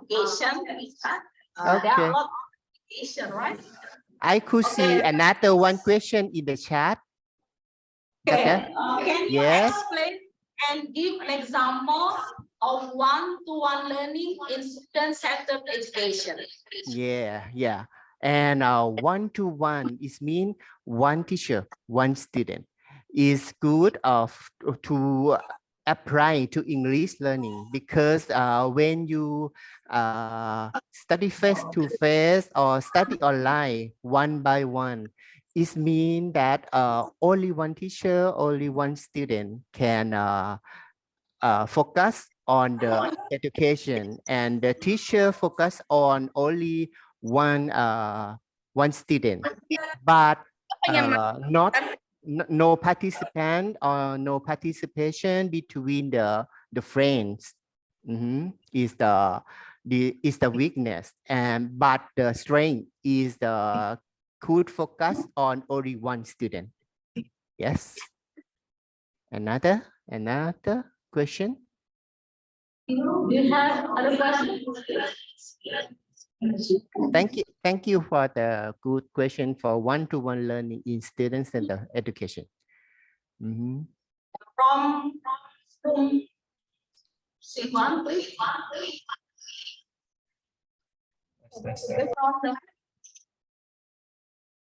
But one-to-one learning is different from face-to-face learning. Face-to-face learning could be in group, but one-to-one learning is only one teacher, only one student. But face-to-face could be the group English learning. Something like today is the not face-to-face, but the webinar learning, online learning.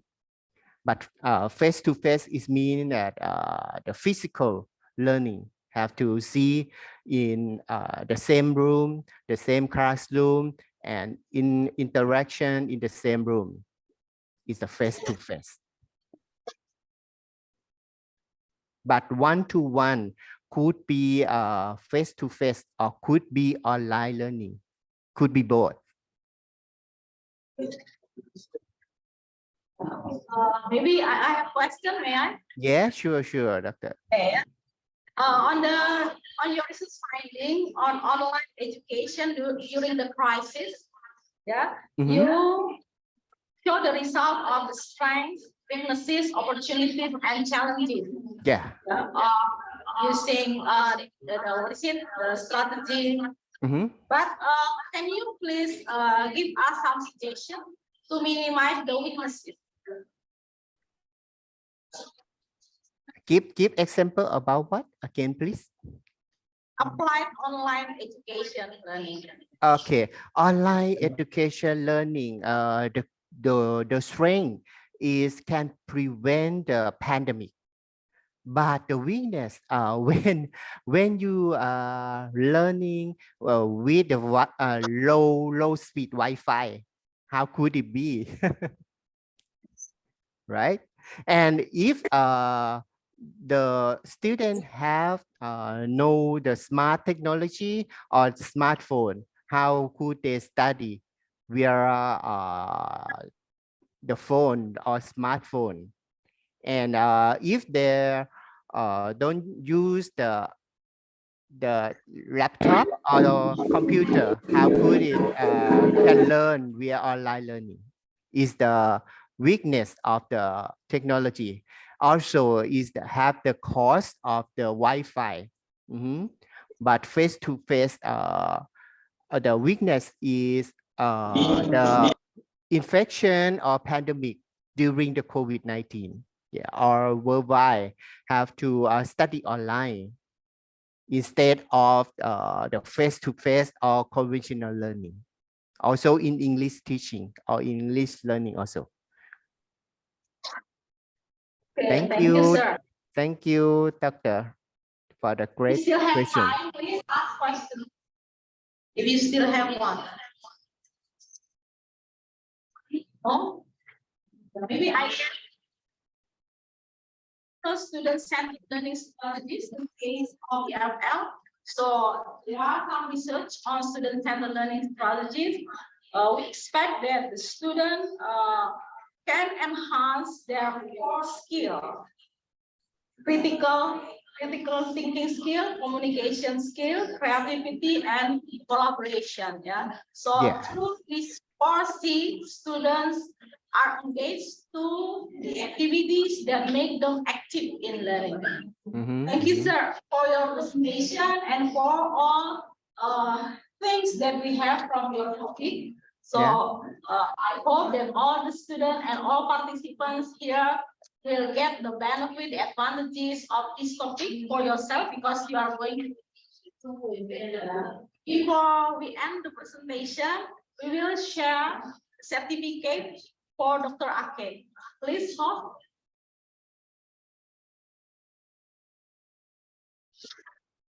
Okay, great. Thank you so much. Very nice. Certificate for you, sir. Thank you you. for the contribution Thank of you, your Doctor. knowledge. Yeah, and give applause for. See you. Thank you. And now we are going to the second session of the meeting. Will be led by Dr. Lisa. Please, Dr. Lisa, time is yours. Thank you very much, Dr. Christina. We have watched and listened from the two keynote speakers, from Bangladesh and Thailand. Very comprehensive presentation. And now we continue to the third. I'm Risa Tiantanti, will be the moderator for the third speaker and the last speaker. And now let me greet Dr. Nicholas Arguelles, GR, PhD. Good morning, sir.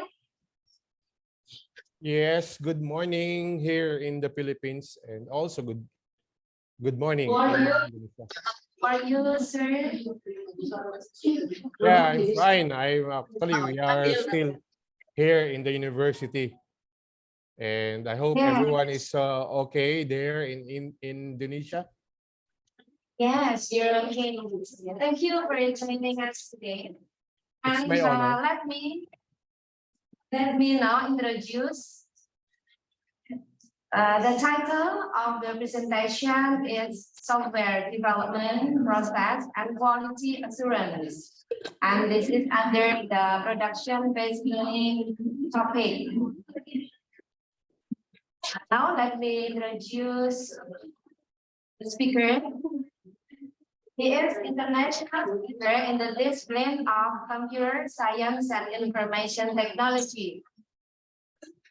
He graduated from Doctor of Philosophy, major in technology education from Rizal Technological University, Philippines, and Master of Science in Information Technology from Rizal Technological University, Philippines, and he got bachelor's degree, Bachelor of Science in Computer Science, University of Batangas, Philippines.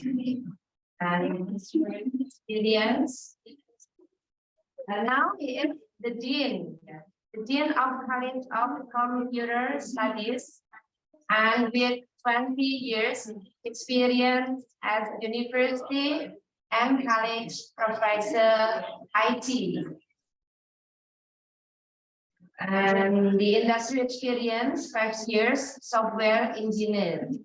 And other work experience is 5 years, software developer, and 6-year freelance IT training specialist. And his affiliation, Computational Intelligence and Machine Learning Research Journal, Institute for Engineering Research and Publication, Amid International Impact Factors Journal, and Council of Dean in Information Technology Education. His field of expertise is software development and software quality assurance. And then auditing for ISO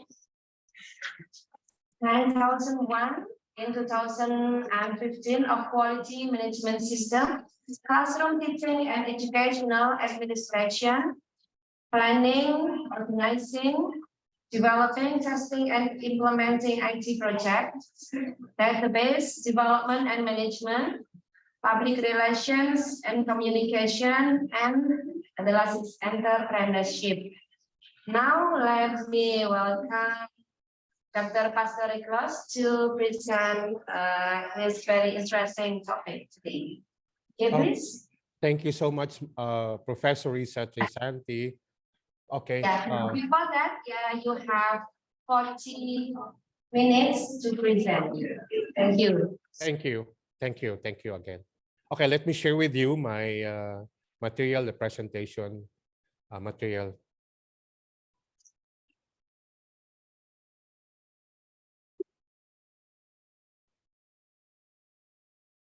Okay. So I think it is it can someone confirm if my material is visually available? Yeah, we can see that. Yeah, thank you so much. Okay, so I have already presented it. So again, thank you, Universitas PGRI Rongwilwil Tuban, if I may say that correctly. And the topic that I would like to present with you is about the process of software development and quality assurance that has something to do with the production-based learning education with students at the same time with the teachers or faculty member. So these are the things that I would like to discuss with you. Now,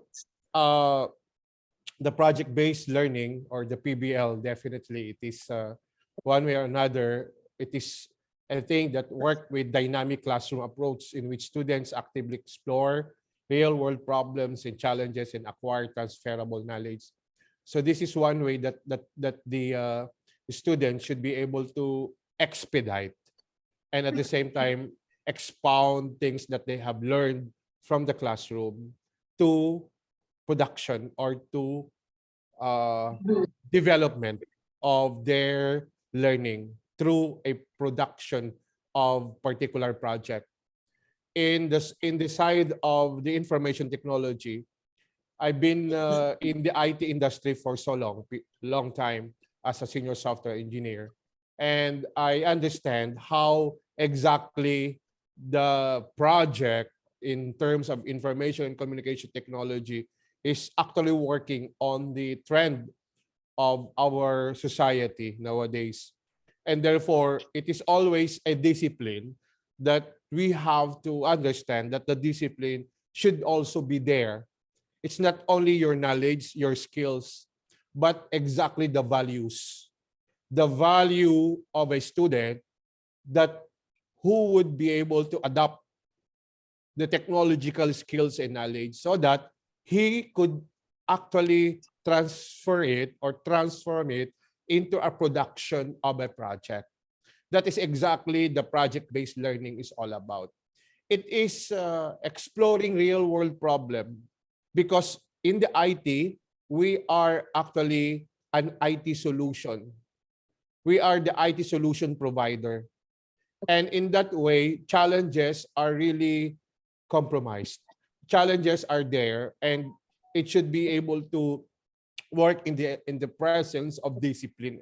And into that discipline, it anchors or it attributes to definitely the value.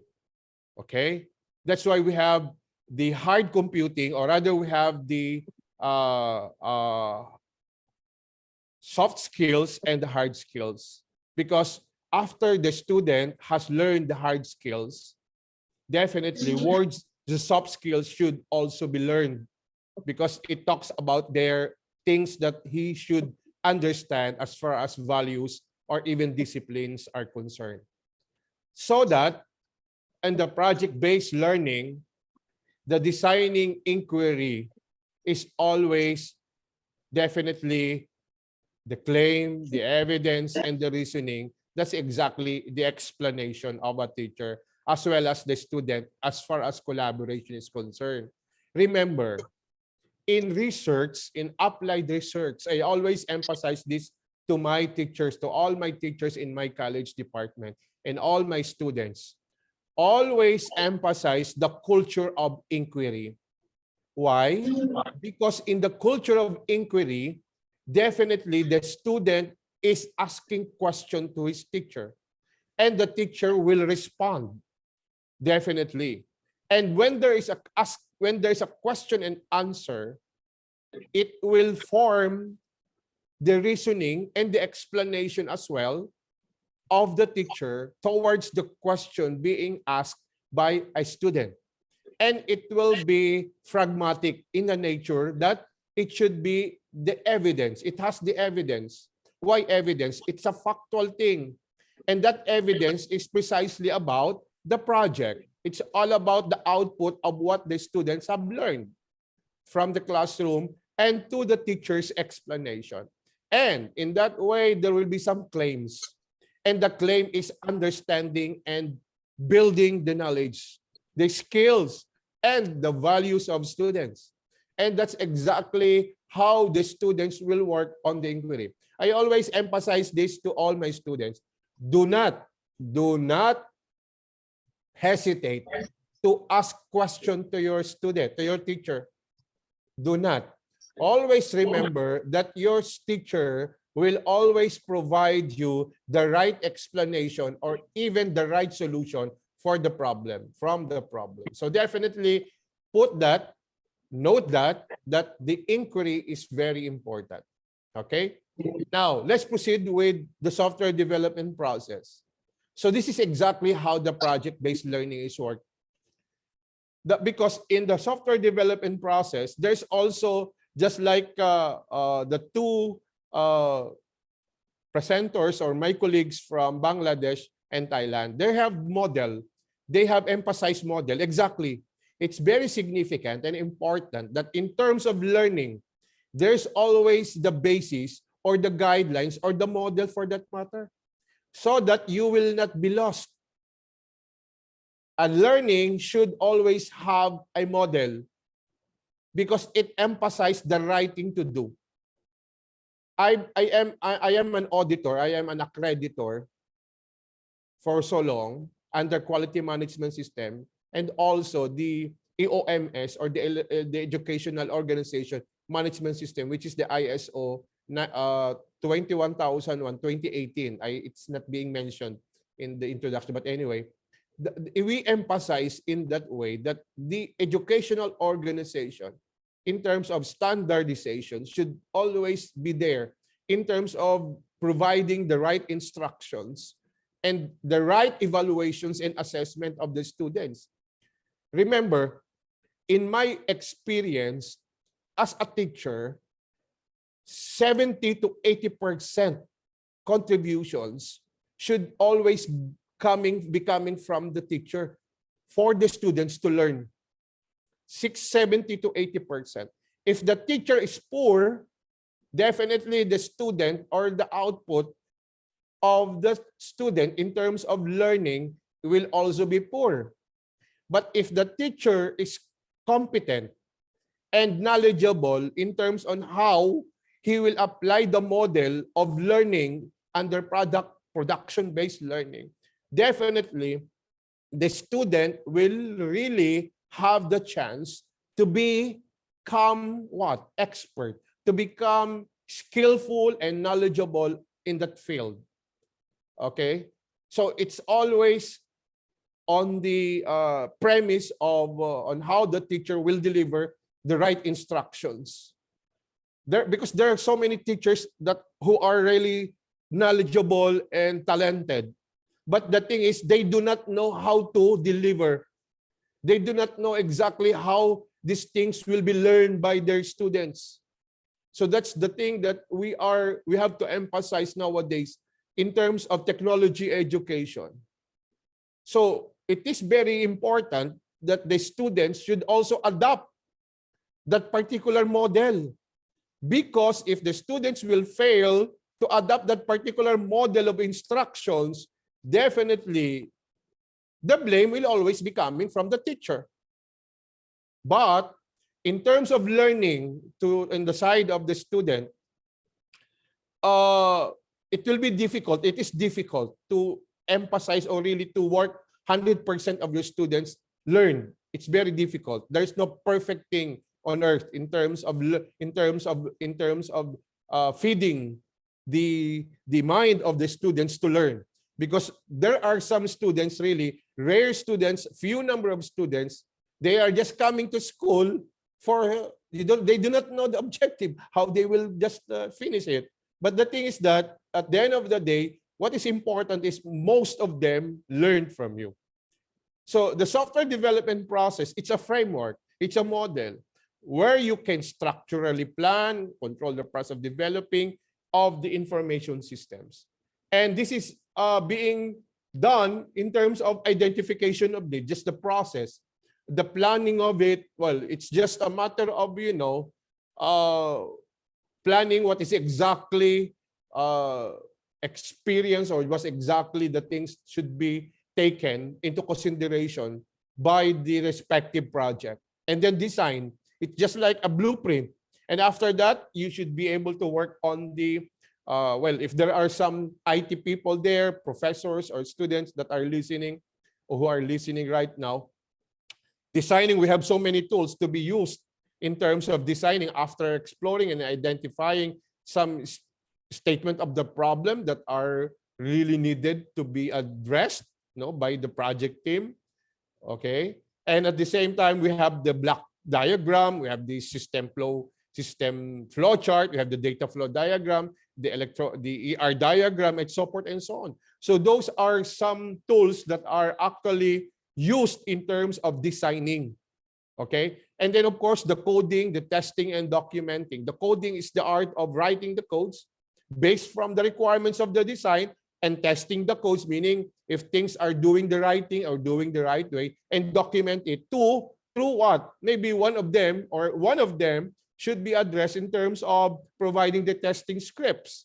That's one example. And there are so many ways to document it. And the last would be the deployment and maintenance. So in other words, after which the product has been, manufactured, definitely it will be addressed to maintenance and deployment of it. And these are the the view modeling, the business process, and the data modeling, the computer-aided software engineering, the IDE. Well, these are the tools or something, the models that should be understood. Meaning, like for example, the IDE. The IDE is a framework where you can actually write the code.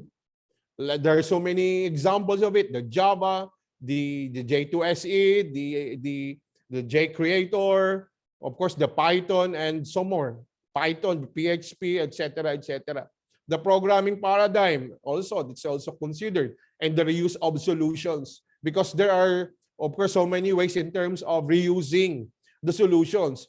In applied research, or in our applied research, it's different from other kind of researches because it talks about the application development under production-based learning. And these are some significant or 4 significant life cycle models that are actually used not only in the classroom, but even in the IT industry. 1, the agile development methodology. It's a life cycle model that requires what? It has 3 stages to be understood: the planning, the collaborate, deliver. This example has something to do with what? With the close communication with the client in terms of providing the solution. So it needs, of course, highly certified, skilled individuals, meaning as much as possible they are certified and who has high experience or long period of experience in the project development. Now, another one is the DevOps deployment methodology. Some of the IT companies or employees or of their employees, they do not want to have, updated, especially in the technology being used in the company. Why? Because many of them are not technology-driven individuals.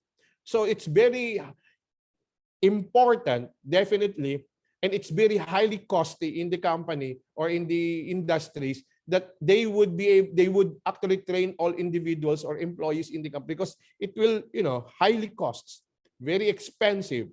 So in the DevOps deployment methodology, it actually requires the market to project development as far as production learning is concerned. Next, the waterfall development method. This method or model in terms of software development process actually requires, as you can see, there's no turning back from one stage to another stage, because you need 100% done when you shift to another stage or next stage. So this is actually a very traditional life cycle model in production-based learning. Why? It has been in the industry, in the classroom for about 50 years already. But now I'm also surprised that even in the IT industry, it's still being used. But it requires definitely a long period of time to finish the project. Now, I discourage my students to use this. Why? Because if the project will only last for about term, and it will have them to work with the waterfall development method, I think it will not be enough for them to provide the output or the product at the end of the term. Especially in our university, it has only 3.5 or 4 months to finish the term. How much more in other university that requires only 3 months or 2 months for a term? So it is not necessarily. So it will be depending on the requirements or the business requirements on how you could be able to, use any model. And last but not the least is the rapid application development. Just like Agile, rapid application development needs a fast-paced, transition of your project, until it is cut over from the requirements to the user design to construction and cut over. So it also requires highly skilled individuals. Now, in the classroom, definitely, if you have a good and talented and highly skilled students, it could also be used. But for those who are not really that good in terms of IT programming or project development, definitely. But again, I will tell you, there are so many students that they are not really good in IT development, but they are very rich and abundant in values.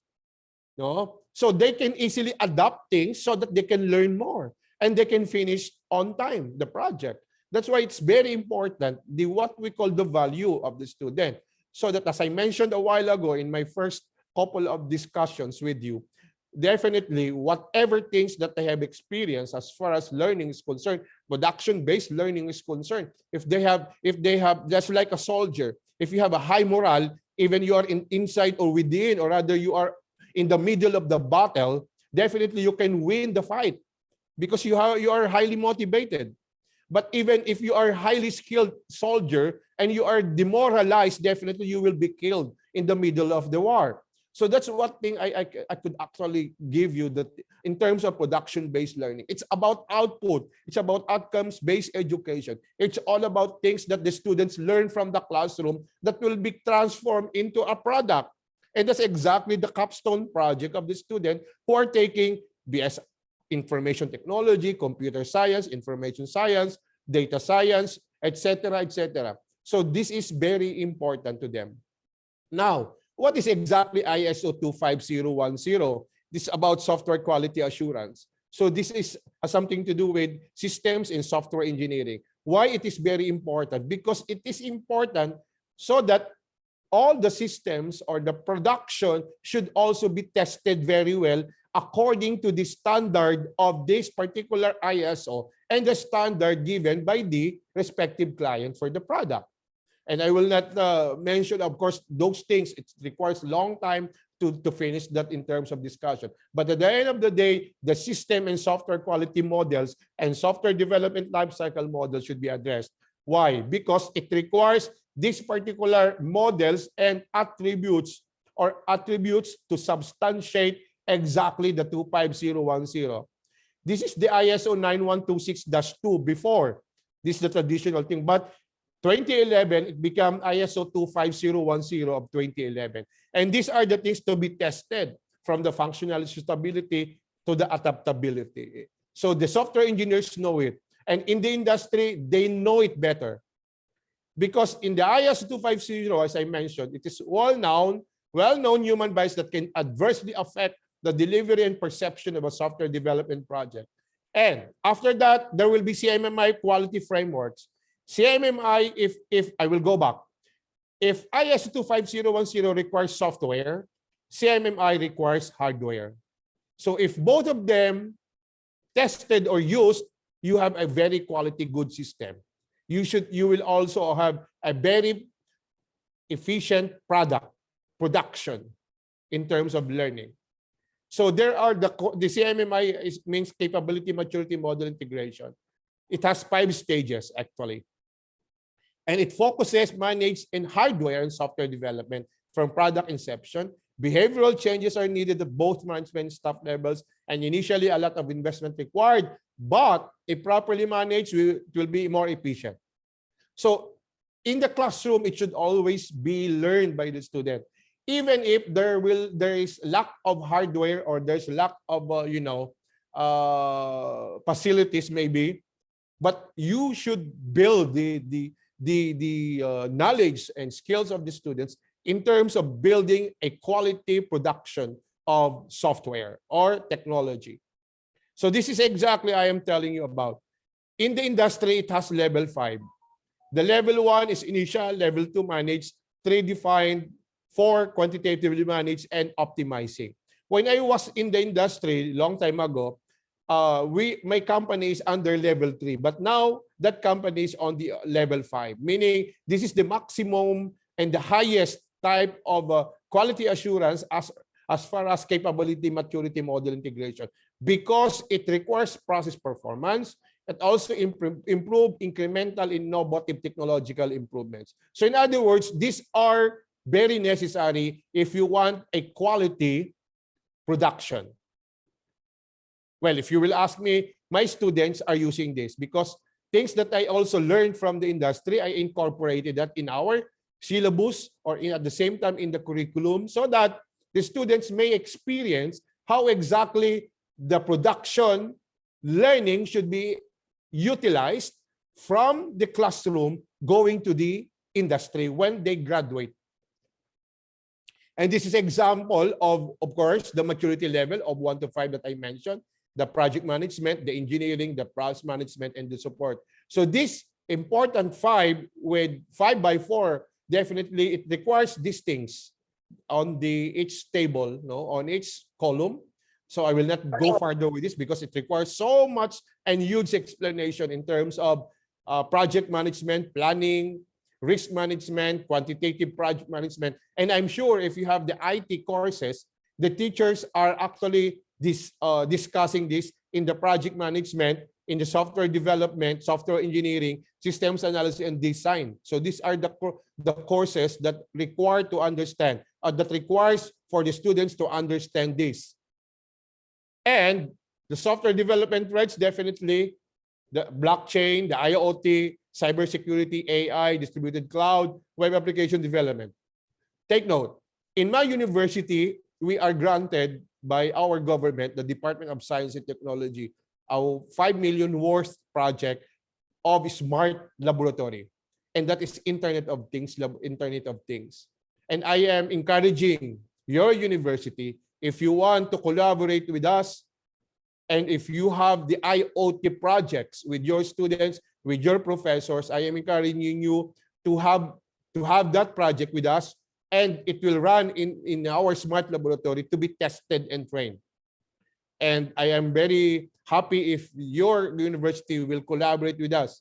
And also, we have partners from Europe, we have from Asia also, definitely working with the smart laboratory. In fact, they will be coming here in February, my partner from WSG University, so that they could actually see and do some training about IoT, the Internet of Things, or the smart laboratory. And I'm pretty sure that if you have project there in your university about these things that I have mentioned, I will be pretty, happy if you could collaborate with us in terms of utilizing the smart laboratory, so that your software or project will be tested and at the same time soon be implemented and trained, to be trained by some entities that would require also that particular development.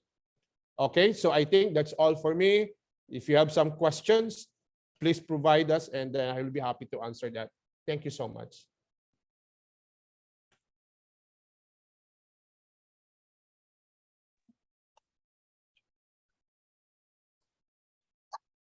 Thank you very much, Mr. Pastor. Yes. So to talk about production-based learning, yeah, that's highly recommended by our government of education. That we need to outcome-based learning in form of IT product or other teaching media that use technology. And so you have very detailed information about how to develop software. Yeah. So what we need here is software for education, right? Well, now let me open the discussion session by inviting the participants to join the discussion. You can share ideas, your experience in class in using production-based learning. Now let me invite participants from room 2. Yeah, from English laboratory, please.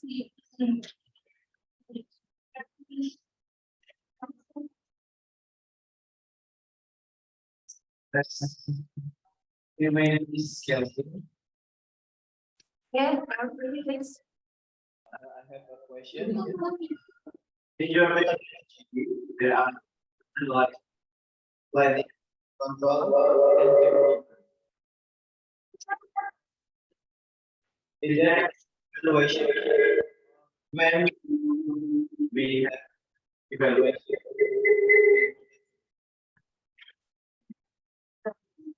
There's an echo, Mas Kelvin. Can you use other Zoom, maybe from Mrs. Kulfa Zoom or other Zoom in lab? If I may suggest to write the question on the chat box, ma'am, because I did not able to get the question from our professor. Okay. Yeah, can you write your question on the chat? Kelvin? Okay, while waiting. My voice audible? Yeah. Yeah. On the methodology, there are analysis, planning, control, and development. When do we need an evaluation on the methodology? Okay. Because in quality assurance, they need evaluation.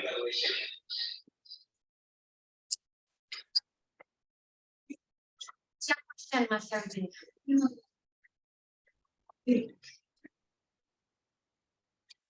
May come again if I may know the Yeah. question. Question. Okay, I will see.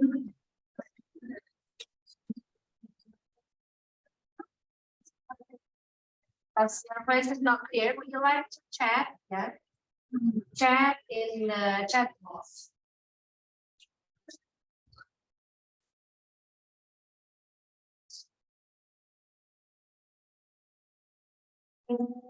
See, there is participant who raised hand, yeah, while waiting for the questions. Elia, Eka Chandra.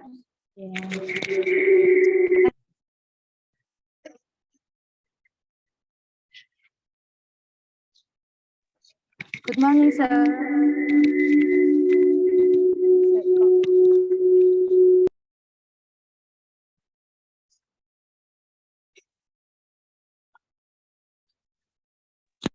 There's a question here. Let me just read.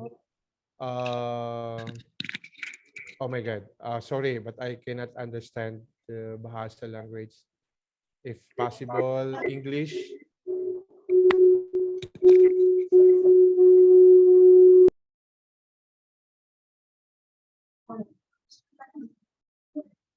From maybe there is sorry, yeah, the voice is not clear from room 2 now. Please just type on the chat box the question for Kelvin and Melia.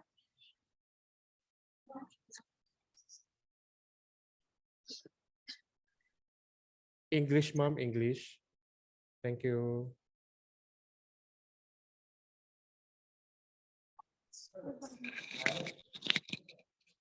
Test. Good morning, sir. Yes, sir. Yes, ma'am. Good morning. Niro. I wanna ask you, is the software development strategies important to improve some students' abilities? If yes, why is it important to us as a student, and what skill is it? Okay, thank you. So may I clarify if the question has something to do with the significance or importance of software development to students? Is that the question? Yeah, to the student skill. Student skills. Oh, okay. What kind of skill improve? Yeah. In the room. Okay. Well, this is a mandatory requirement when if you really want to explore and to expound your IT career in the future. Because remember that an IT or BS in information technology requirement for you to become a software engineer is to know how to write the codes. At least one software programming language is enough already, because it has common structure, it has common convention as far as writing of codes is concerned, and that requires skills on that. For example, if you graduate from your university and you know Python programming, it will not be hard or difficult for you to adjust if there are some languages to be learned by your IT company for you to adapt it in your project, because it will also require on how you could be able to, familiarize, form this exactly on how you could design, develop the project for that matter. So it is important, and it is a requirement. If you fail to do that, it will be difficult for you to find a good job in IT, unless you have other skills that you know, for example, into networking, blah, blah, blah. But if it has something to do with software development or engineering, definitely you should, it's a requirement. It is an opening window for you. It is the initial requirement for you to become a software engineer. After that, there are some other careers inside, because there are so many careers in information technology. There are so many. But the thing is that if it has something to do with software development, you should know how to code. Because after that, you can be an analyst, you can also be a tester, quality assurance specialist, and support, and so on. So that's my answer to Miss Melia Eka Chandra. And I hope I hope that you appreciate my answer from your question. Thank you. Yeah. Thank you, sir. Yeah, I really agree with you, sir, because in any job area, we always need technology. So if we can design software or develop software, so we can survive in education, in other what is job, yeah. Okay, and then I see question from Calvin. In your methodology, yeah, there are analysis, planning, control, and development. Does it need evaluation on that process? It always requires evaluation. That's my answer to that.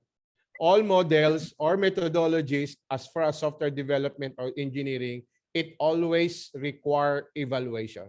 It's just an analogy for that. It's cooking. When you are cooking food or meal, there's always a process before it's being cooked to taste the food, whether if that food complies with the objective. And if it is being evaluated, client satisfaction will also be compliant. So in other words, remember, in any project, it will always require quality assurance or testing.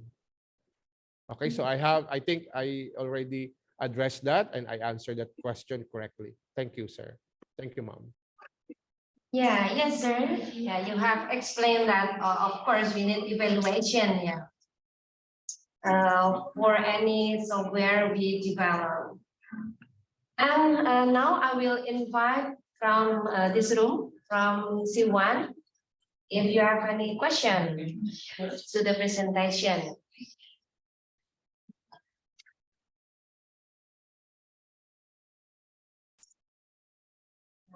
Pak ya, raise hand, please.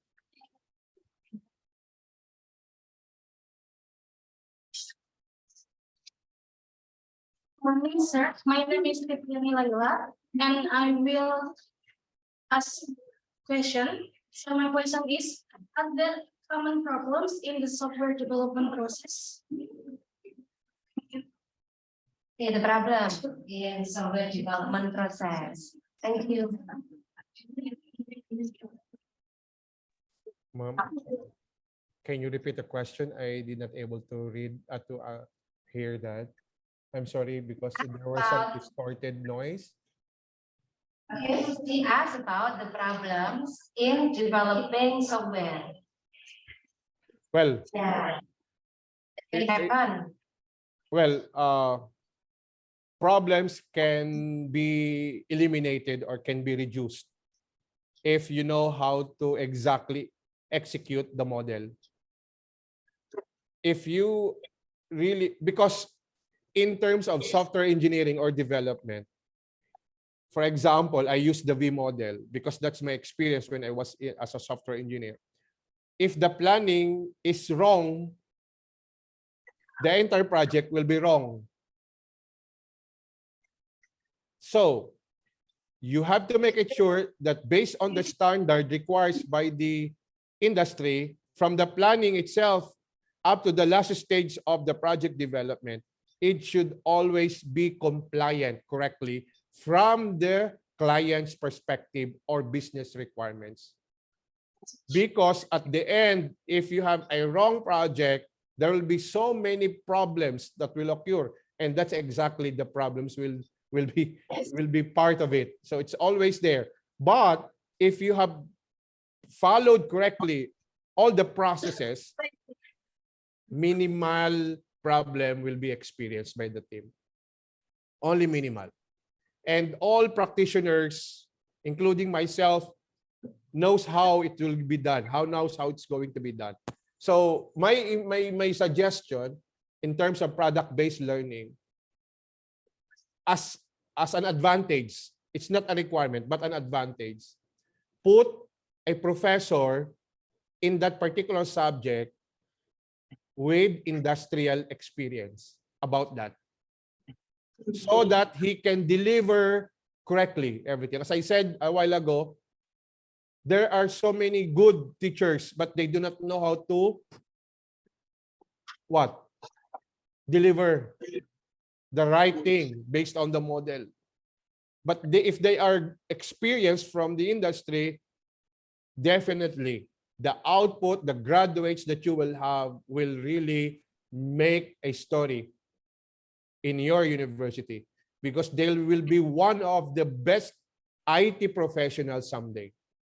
Mind it, because I know that already, because we have so many students that are now flying high, soaring high, and receiving a good salary in our market. So that's my suggestion. Put a teacher in that particular subject that who have experience in that field, and that is a good thing. That's an advantage in your end. But if you provide a good training for the teacher, even there is no experience in the industry, it's a plus factor as well. Okay, ma'am. Thank you, and I hope I answered that correctly. Thank you. Very good answer. Yeah. So that's a good suggestion for our university to involve a really expert that have experience on industry, like your suggestion. So our output will meet the needs of market and industry when they graduate from university. Okay, we still have time. I will invite one more from Zoom meeting. Do you have any question?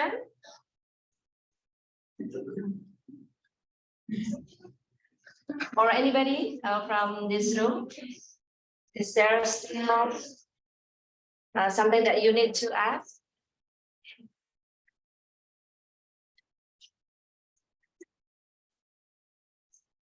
I have one question for you, sir. Yeah. What kind of software development is the simplest one that can be developed by a teacher with limited knowledge in developing like practice how to do coding and something like that? Well, my answer to that, it depends on the project requirement, ma'am. If there are so many projects that actually that's why it's the role of the project manager to identify the quality of a software engineer for that particular project. So if the project requires highly skilled, definitely the model should also be, of course, highly model, or as I mentioned, the rapid application development or the agile. But if the project will only require a soft output, you may always use a prototyping model. Yes, and that is safe. That is safe.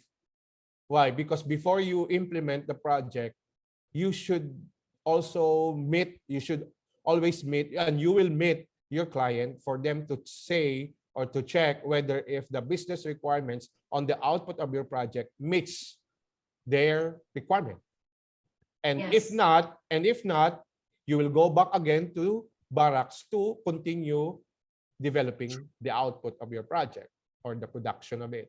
So until such time that the project already meets the requirement of your respective client, and that's the time for you to say that you are a success. That's it, sir, ma'am. Thank you.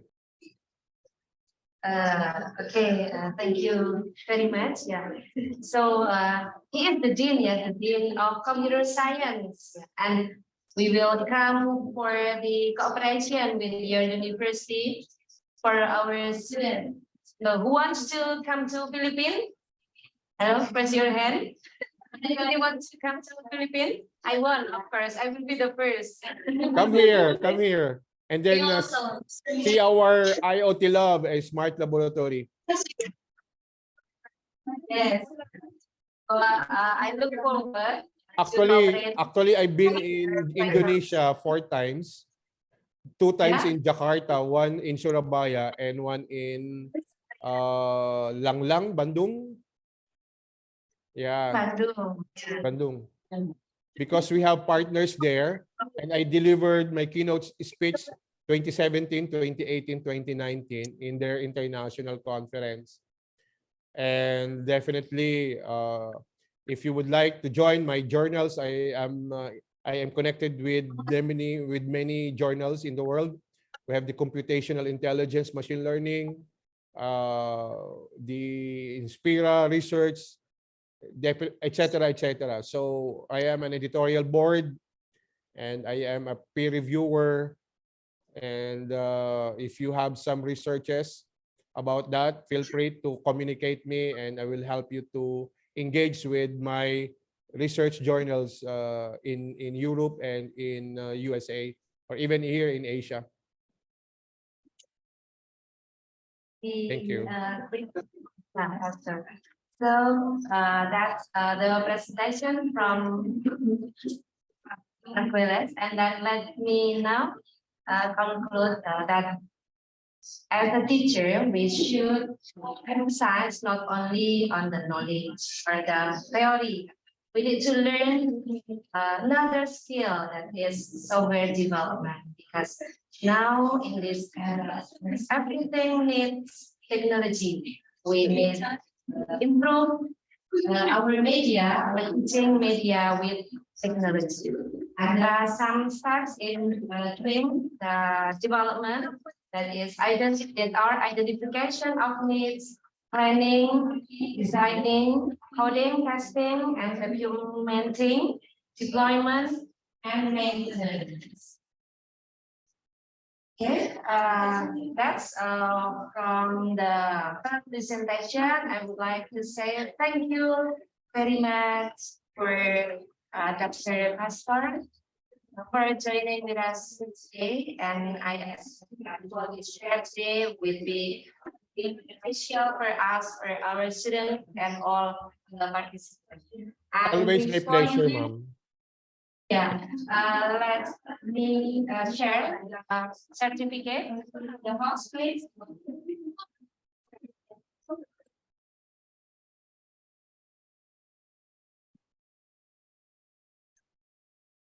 Yes, sir. This is your certificate. And now please give now to Thank you so much. Thank you so much.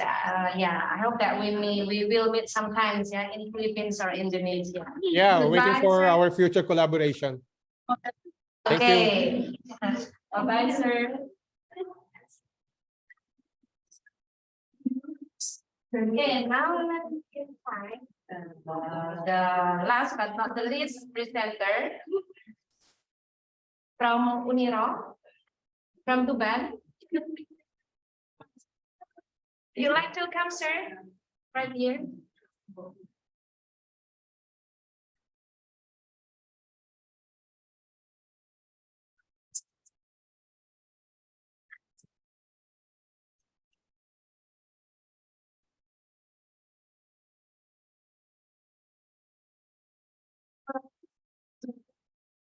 Welcome, Bapak Fatkul Muin MBD.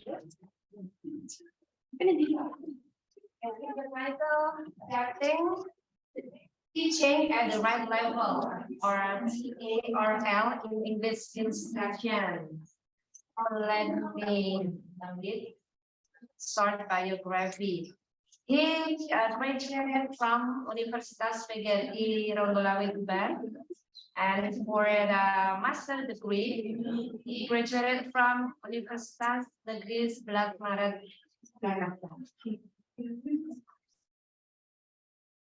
And he is a presenter for some event like the SKL as a speaker or keynote speaker, workshop pengembangan bahan ajar dan penilaian berbasis IT, workshop peningkatan mutu guru bahasa Inggris, workshop penyusunan PTK best practice, dan untuk pembelajar moda daring kombinasi as the method.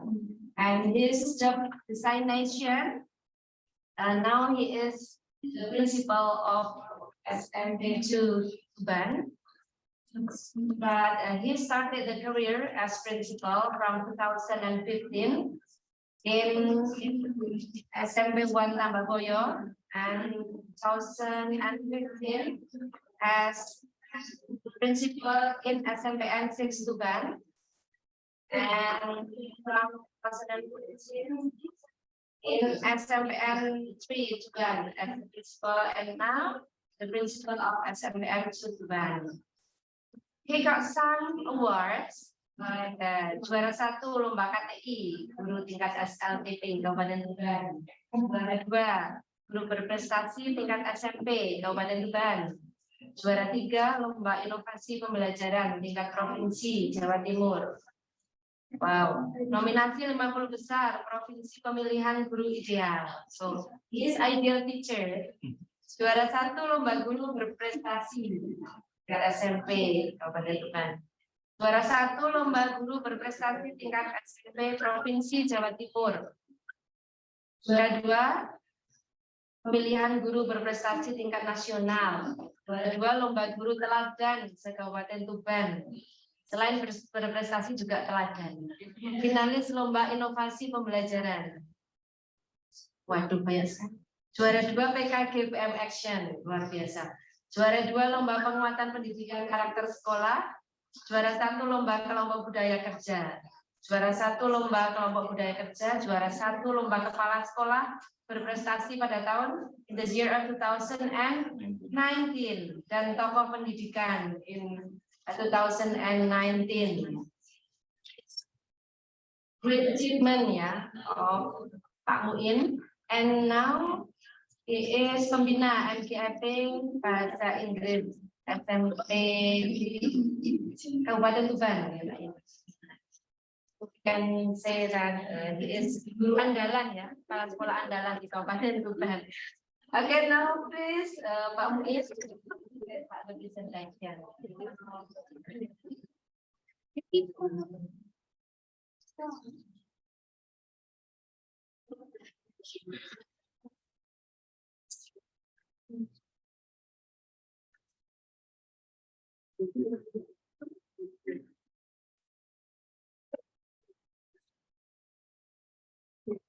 Assalamualaikum warahmatullahi wabarakatuh. And good morning, ladies and gentlemen.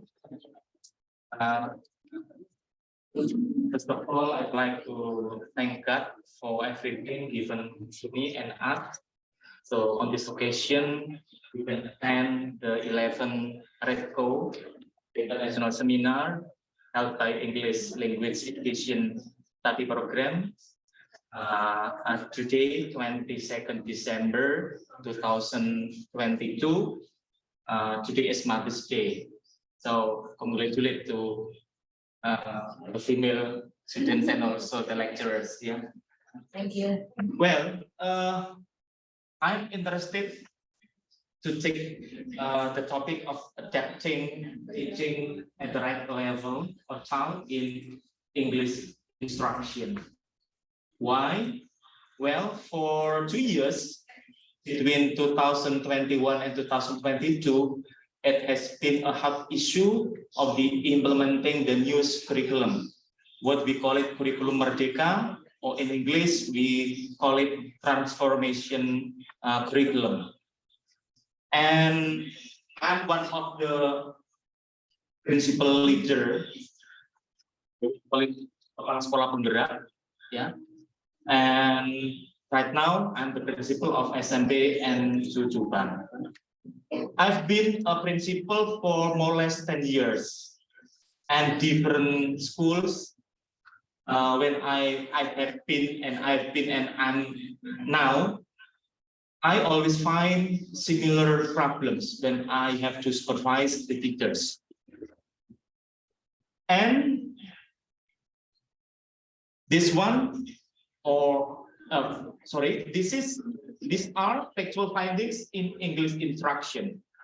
Even though child is for all subjects, but I want to focus on the English instruction. The problem number one is about lesson plan. Teachers so far tend to follow what the Ministry of Education format of the lesson plan. So sometimes it cannot be, it cannot be applied in the classroom because the teachers just want to satisfy their principals to make lesson plan. Lesson plan no right at all. And based on the decision of the ministry number 16 2019, the ministry or the minister of our National Education and Culture has revised to make lesson plan into a simple one. Number two is conventional teaching. Well, when teachers studied in a university, they had many things about a strategy, method, or approach. But when they have to teach their students, well, the way of teaching is very conventional. No various strategy or method. Number two is materials. The materials taken is only textbook. No from authentic materials like internet, newspapers, authentic materials like advertisement, for example, magazine, etc. So just using the textbook, even they are not able to create their own students' worksheet. Number four is no teaching media. Yeah, no teaching media, just much time spent for like giving speech, giving or explain things in the book. Number five is readiness. So far, the teachers do not do something that is very important to check the students' readiness. Just opening, greetings, and then giving motivation, then, well, teaching as the scenario of their lesson plan. But they know nothing about the students' readiness. Number six is interest. Yeah.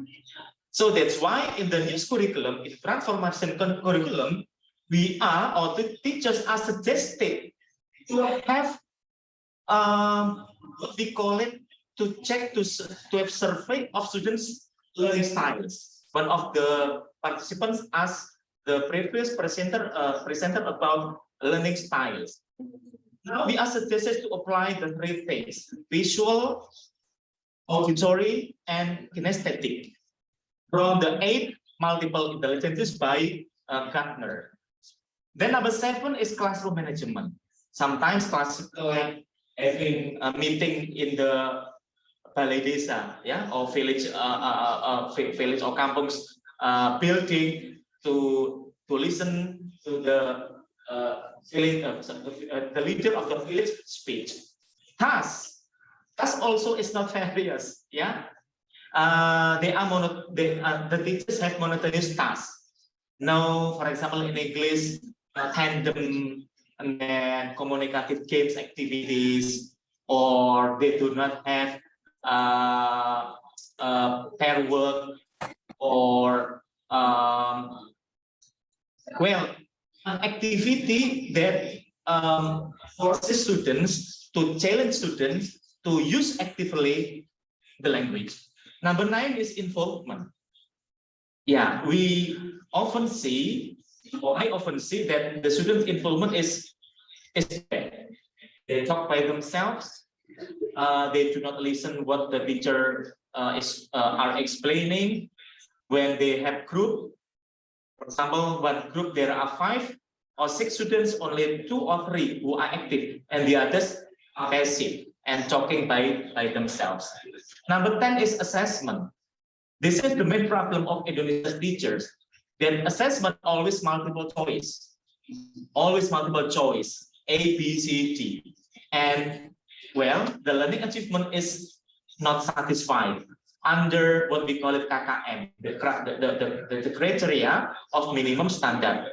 And in the new curriculum, it has been abolished. Now we change into KKTP, kriteria ketuntasan tujuan pembelajaran. So the teachers must pay attention to the learning goals.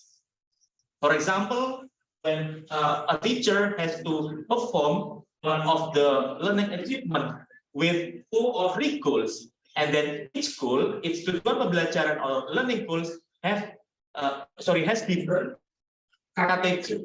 For example, number 1, 73, number 2, 78, depends on the level of difficulty. So the findings I always find every year I supervise my teachers in different schools. Then the major problems in English instruction is number 1, because of the teachers. Why? Because the teachers haven't practiced maximally their pedagogical method. Pedagogical method is when we study at a university, we have like how to make questions, how to apply some kind of methods or strategies. Yeah. Then the mastery. In the opening ceremony today, Mr. Dean discuss about mastery. One of the biggest competence is professional competence. So how to master the materials that are given to the students. And number 3 is personality. We may not deny that not all teachers have good personality. Some teachers are like we say sad, yeah. During the learning process, they talk much about everything, and even some of the points are not related to the subject. The teachers also, some old teachers just think about waiting for the retirement. So doing when they teach, just to do what they have to do, because they think that I will get retired as soon as possible. Some teachers are coached good. They train their students. Then what about the students' major problems? Number one, motivation. Motivation is caused by inability of teachers to perform their teaching learning. Yeah, so students sometimes talk by themselves or sleepy, or well, they walk around the class just for nothing, because teachers are not able to motivate, to encourage students. Number two is interest. As I told you in the beginning, that teachers often ignore the students' interest. Like, for example, an English teacher, it's not true to expect that all students, for example, I teach 200 students, they will be able in learning English. No, because we have multiple intelligences. Some students musical types, some students linguistics, some students spatial, interpersonal, intrapersonal, and kinesthetic. So every student is unique. Yeah, every student is unique, and every child is different. The students have their own potential, their ability, but in a certain condition, they have potential. And the last one is learning styles. We ignore this. One of the experts of multiple intelligences in Indonesia, Pak Hanif Khotib, who died 3 months ago. He graduated from Harvard University. His book of his famous book is Memanusiakan Manusia. So how teachers consider that the students in the classroom are human, yeah, not other God creatures. Curriculum has its own components like goals. Yeah, goals. Every subject has its own goal. Materials, the strategy, and also evaluation.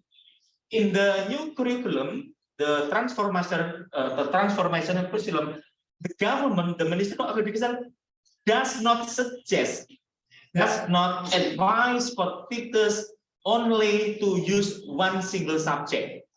As one of your questions, that there is no a perfect there is no a perfect method. No, every method, every strategy has weaknesses and strengths. And then evaluation. We have alternative assessment, but mostly teachers seldom to use alternative assessment. Or well, the teachers tend to have safe zone. Yeah, do nothing for their students. Well, the most important thing is I have to finish to deliver the materials. And then instruction components, there are teachers, students, goals, methods, material, and evaluation. So I think both components in curriculum and instruction have close relation. Okay, now talking about child. Child is originally from India's NGO. The name is Pratam. Pratam is one of the most creative and innovative NGO in Indonesia. In India. And when it was applied in India, it's for fundamental ones, for basic reading and math. But as a teacher, I believe that child can be also applied in our country, Indonesia, because nowadays we have had the newest curriculum, yeah, in Indonesia. What we call it curriculum merdeka or transformational curriculum. We have teachers, leader, or guru penggerak. We have principals, school leaders, sekolah penggerak, and some other new terms in the newest curriculum in Indonesia. The concept of child approach actually, well, that teaching must be suitable with the students' ability, not the class. If you have read the concept of CP or capaian pembelajaran or learning achievement in our new curriculum, there is no class anymore. Now the 7 for SMP, the 8, the 9, it has been abolished. What we have is now is learning achievement or CP. So let me show you one of the example after this. The two child giving teachers flexibility because of due to the fact that students in our class are different from each other. Then combining activities for maximizing learning. So any activities can be used. If the first presenter today talking about or discuss about project-based learning, in our country, Indonesia, project-based learning also recommended to be used in our newest curriculum. Then the teachers have to group the students in one class because again, then the students in one class in a classroom have different potential, ability, interest, and also the learning, the students' learning profile. And then the students are grouped by learning level and students' ability level. So you have to know, okay, a group of this is for students who have kinesthetic, and this group auditory, and then this group is visual, for example. Well, we have to realize, we must be aware when our students come to our classroom, they have differences. Yeah, they are different of life experiences. Now in my school, the new school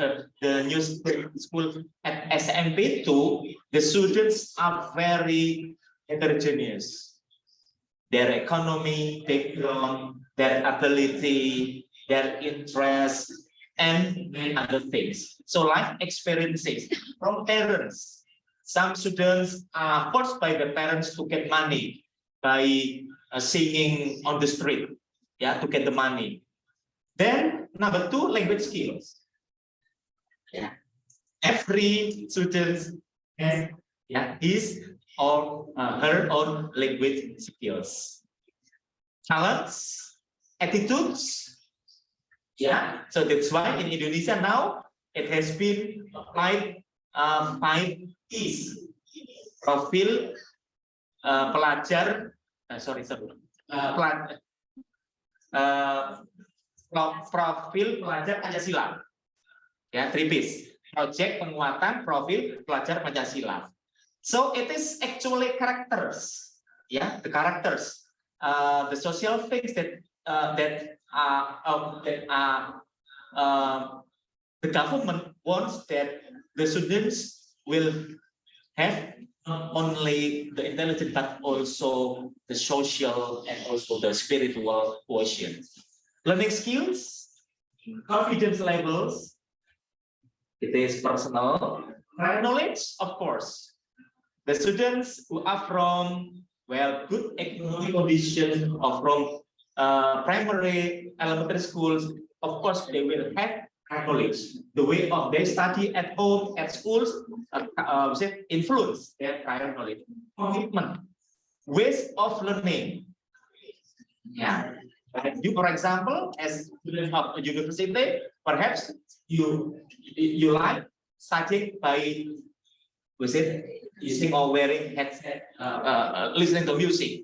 But some of, if you are interpersonal, you don't want it because you like study in a quiet situation.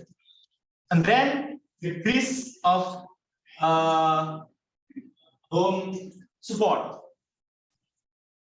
When students have internet, or computer or cellulars, they can study by themselves through various ways. how to get something from the teacher, social skills and like and dislike. You must be sure that students have, today I don't like math, so today or tomorrow the subjects are science, English, so like good, yeah, they will be good for them. In the transformation curriculum in Indonesia, indicating that the importance of developing learning strategies according to the stage students' learning achievement. So against that, the transformational curriculum has changed the previous curriculum, not based on the class, but based on the level of students' ability. What about differentiated instruction? Yeah, differentiated instruction is in the child. So child has two main things in the transformation curriculum. Number one is differentiated instruction, and second is diagnostic learning. Diagnostic tests consists of two, cognitive and non-cognitive. Well, differentiated instruction is a way of recognizing and teaching according to different students' talent and learning styles. Yeah, students have different interest, potential, ability, and it is a hard job for the teacher in implement the newest curriculum. Then, how to differentiate instruction? You can use, or we can use, four things. Number one, content. Number two, the process. Three, products and learning environment. If you teach in a rural area, for example, you teach a procedure text, don't talk about how to withdraw money from the automatic machine, automatic teller machine. Perhaps they don't have any background of how to withdraw money from ATM. Yeah, perhaps the teachers prefer using the materials like how to make traditional food. So you have to know in what area you teach. The projects also, you cannot force your students to produce the same product in one class. From 32 students, you have to make, okay, tomorrow you have to make a procedure text of how to make noodle. Perhaps some students do not like noodle. They prefer to change another food. So give free choice for your students. And then the learning environment. You have to know the students supporting equipment like what I said, computer, cellular, and etc. This is the picture of illustration of differentiation. Well, it is like a hill. Some climbers may be very fast to climb on the top. Sometimes maybe will fall and need assistance. Sometimes, well, stick. Yeah, they have to crack. Yeah, to climb step by step to go to the top. And well, this is the condition of our students in the classroom. So the newest curriculum, please consider about the student differentiation. Brooke in 1999 said educators need to honor the diversity of students and understand that not all students can achieve the standards at the same time. When you have in the previous curriculum 2013, we have basic competence. In each basic competence, it cannot be achieved by students at the same time. Yeah, so we have remedial and also enrichment for certain students. The concept between child and direct instruction, and I conclude that there are four. Number one, assessing students. What we call it diagnostic. You have to diagnose students first. After grouping them into several groups, then the teacher's task is to create or to plan the lesson plan. Then number 3, teaching based on the lesson plan that has been arranged. And the last one is assessment. So assessment comes twice, in the beginning and in the last. The implementation of the child in English instruction, number 1 is to do diagnostic assessment, cognitive or non-cognitive. It means, or the aim is to recognize students' potential, characteristic, and also students' learning achievement. Then number 2, arranging a lesson plan. It is very important for teachers to create a scenario that is accordance or concord with the students' situation and condition. And number 3, assessing students periodically. In the new curriculum, we have formative and summative tests, ongoing assessment, and after learning achievement finished, the teachers can do summative tests. Well, this is one of the example of CP or capaian pembelajaran or learning achievement. English has 4 skills: listening, speaking, reading, and writing. But in the newest curriculum, the government, the Ministry of Education adds 2. The first one is viewing, and the last one is presenting. Actually, they are not new language skills, but viewing is hot, high order thinking skill of speaking, and then presenting also a hot skill. High order thinking skill. By the end of history, please check this slide. Proof that Indonesia now has not classified the class 7, 8, 9. No. So this one for element writing and presenting, SMP is phase D. Elementary school, phase A, B, C. And SMA or vocational high school for E. So I focus on D because I'm a teacher of SMP, United School. So by the end of phase D, students communicate their ideas, blah, blah, blah, through simple organized paragraphs, demonstrating a developing specific vocabulary and simple sentence structures, using models, blah, blah, blah, create and present informative, imaginative, and persuasive text. Still using genre-based text or text type approach. It is not stated clearly whether it is descriptive, it is report, it is procedure, or narrative, but informative, imaginative, and persuasive text.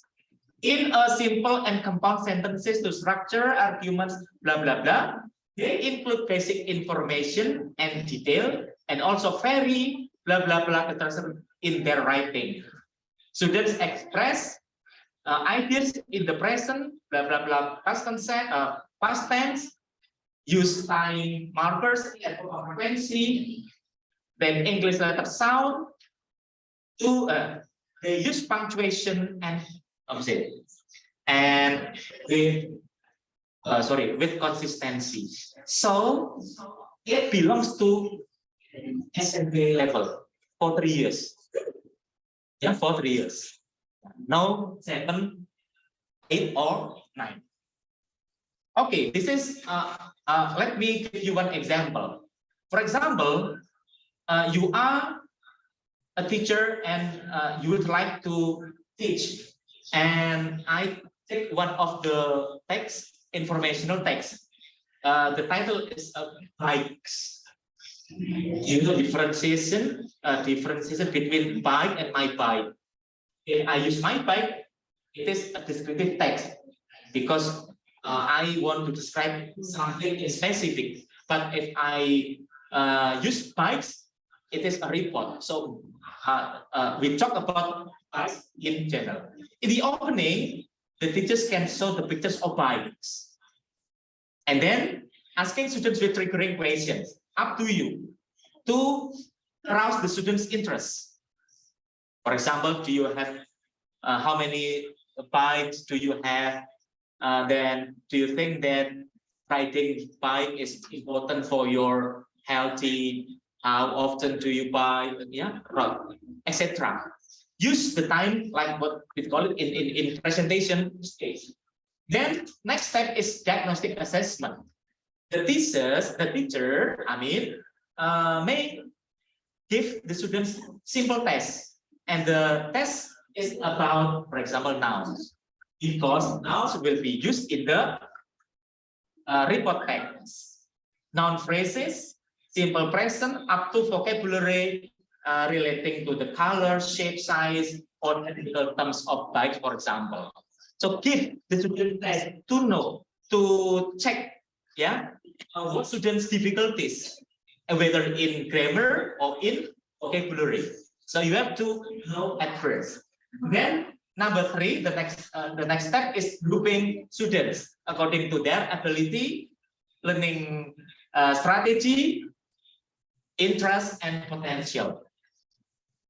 Perhaps in the beginning, I'm sure that it's hard job for teachers because it is different from the previous curriculum, just teaching what the materials the teachers have. But now you have to test, you have to diagnose your students first. In order you will have proper materials, you have a proper strategy, you have a proper media to use in the classroom. The next step is creating a lesson plan. Vary the content, so you may use some or more than one content. If you talk about descriptive, not only talking about my house, but be on an artist or a footballer, for example. Process, product, and learning environment. Then the active learning, learning process, please apply to use active learning. You can use any appropriate strategies or methods, but you must practice active learning in order that student center will occur in your teaching learning process. The third is formative tests, ongoing assessment, the media, and then the authentic materials. And the last one is tasks. So do not use only multiple choice when you have to test your students. Tasks, real world tasks, for example, or portfolio, then to be created by students, and then you must stick on the display board. Then there will be like a display, and the students can enjoy the result of their friend's job, and then summative tests. Of course, to know the student's progress, we can apply summative tests. Discussion, according to the concept of curriculum Merdeka, transformation curriculum is expected with students level, because again, our students in one class is very heterogeneous. And the conclusion, every child is unique and they have learning styles and preferences. I think that's all my presentation. Back to the moderator. Thank you for sharing your 10 years experience as a principal. So you have identified the teachers' problems, the students' problems, and share with us today. It's a very best practice learning for teachers. Now, let me invite the participants to join the discussion. Anybody will share ideas, experience, or ask questions. Okay. So the first is Novia. Okay, good afternoon, Mr. Muin. Iso batal I will say thank you very much for your explanations because it's very helpful for us who will become a teacher. And I want to ask in the factual finding in English interaction, point 10 is assessment. Yes, and I want to ask why the assessments need to be in learning process and how the teacher prepare to make an assessment. Thank you. Yeah. Yeah, you can do it. Yeah. Okay. Thank you. Sorry, what's your name? Novia. Yeah. Talking about one of the identification of I have presented just now, talking about assessment. Well, to know whether the students achieve the learning achievement is from assessment. Yeah. Now assessment, the previous term is evaluation, but now the familiar term is assessment. For formative one, to be applied in the classroom, you can use formative test. Formative test does not mean that you have to make your own test, paper test, for example, that will be done by your student. No, for formative you can ask. Yeah, you can check their understanding when you are teaching something, or asking the students to give comment. For formative, there is no mark in the new curriculum. There is no correlation between formative and summative. Formative test is not included in the summative test. No, yeah. And the summative test, of course, the teachers then. What semester are you now? As you got the evaluation. You got the evaluation. Teaching Yes, they have. Yeah. So what we call it blueprint. Yeah, to create a summative test, the first thing is you have to write your planning for assessment. What we call it kisi-kisi of blueprint. Yeah, the materials, the competence, with what kind of the types of tests, etc. And then you write your own test based on the blueprint, and then the test is implemented, and you will check the students' result. For example, you have one tujuan belajar learning goals 70, whether the students achieve 70 or not. If some of them below 70, so they must be remedial teaching. But if, for example, some students got 95 or maybe 100, so they need like enrichment, pengayaan.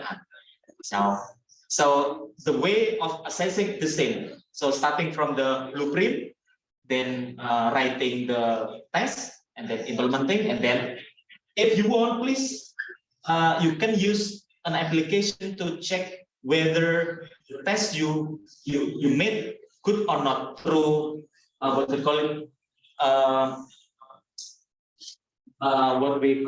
it evaluasi hasil belajar, using one of the application to check, to know whether from 10 items, number 1 and number 10, my test or my problems is there. So you have to revise. So there is a special tool, special application to check, to check whether the test you have made good or not. Okay, very good. Does it answer your question? Yes. Okay, I'll invite another participant to join the discussion. Okay, please. Thank you for the opportunity. Let me introduce myself. My name is Nifana Pisantari. With so many curriculums that have been practiced in Indonesia, according to Mr. Muin's opinion, what kind of curriculum or learning methods are effectively implemented in Indonesia? Thank you.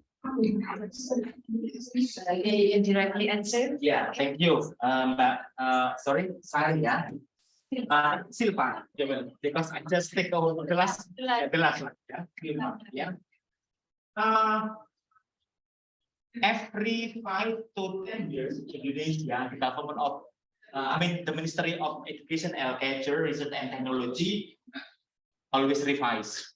The previous curriculum is 2013, ya, kurikulum 2013. Then after pandemic era of COVID-19, the government tries to find another curriculum, what we call it transformational curriculum or prototype curriculum. Again, or still that there is no very special effective method that can be used. Like in the 2013 curriculum, the teachers were suggested to apply scientific approach, from observing, questioning, and then was it 5M menanya, mengamati, observing, and then menanya, questioning, and then analyzing. Then the number 4 5M. Yeah, the last one is networking. Yeah, so in Indonesia, menanya, mengamati, menanya, mengasosiasi, associating number 3, and then number 4, collecting data, associating, and then networking. It hasn't run well. At the time, I remember that I protested, against the regulation that English, scientific approach must be used in English. I disagree at all at the time. And in 2017, there was a new revision. So every subject has its own characteristic, the way of teaching. So still English using genre-based, building knowledge of text, and then modeling, joint construction, and independent construction of text. Yeah. So there is no any a very like a fixed price to use the most effective one. And in the new curriculum, now we are free to use whether you will use PBL, project listening, problem-based learning, ESA, engage, study, activate. You will use practice, presentation, practice, progression. Up to you, as long as they are suitable with your student's condition, take it. Yeah. So feel free to use the most effective. The most important thing for me is student-centered and active learning. Yeah. Yes, I agree with Mr. Muin. Yeah, so we can modify some learning methods, take the best aspect of the method, that match to our student condition and needs. Yeah. Okay, I see that there is one participant, Aziza Prawoto, the raised hand. Okay, please, Aziza.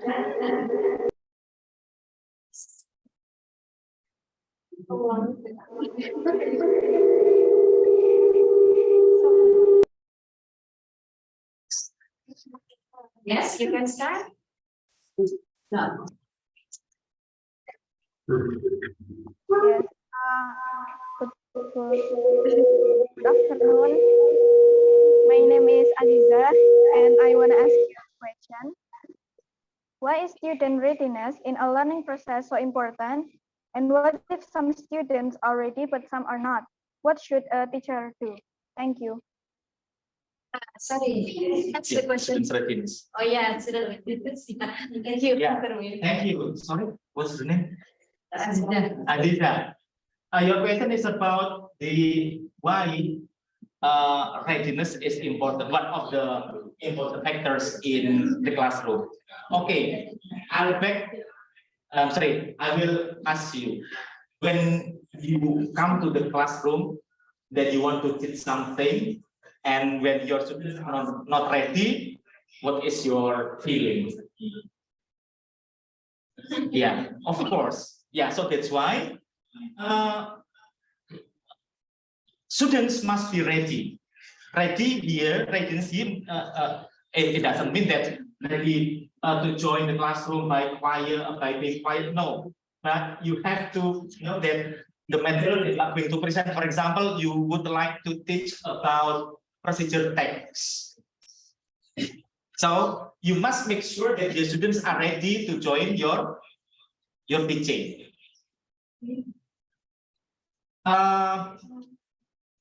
What I have done in my school, I cooperate with counselors, teachers to have learning style survey. So we have 34 problems that must be chosen by the students, and then we categorize them into 3 VAK. Some students visual, auditory, and kinesthetic. Some of them they have the same answers. So at the visual and kinesthetic. This is one of the readiness that the teachers has the school has decided or had grouped their students based on the learning styles. So the teachers have to know if my students have 3 kind of learning style. So do not use only a single content, for example, from textbook. Yeah, okay, students, open page 17, and then there is a procedure text of how to make ice cream, for example. But you may use various, for example, from the internet. You can take from YouTube. Yeah. So you must be sure, or teachers must be sure that the students are ready to participate in order that the involvement is good, whether it will be in a classical, in small groups, or in, for example, individual service done by the teacher. So readiness, yeah, because you are still a student. When you teach in the classroom, you can feel by yourself. If your students are not ready, well, the class will be messy. Thank you. Okay, Mbak Azida, does that answer your question? Yes. Okay, actually, we still have time for one more question. Room 2, you still have question, or room 1?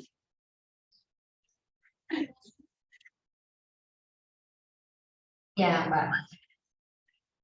You mentioned your name. Good morning, sir. My name is Sabia Febriani Carolina, and my question is, in factual finding, you mentioned about readiness, same with Azida, but what are the tips for making student ready to learn if it's the first time teacher and student meet? Thank you. Their assistant student, ya, PPL, ya, the first time student teacher. Ya, Mbak Febri ya. Iya. Oke.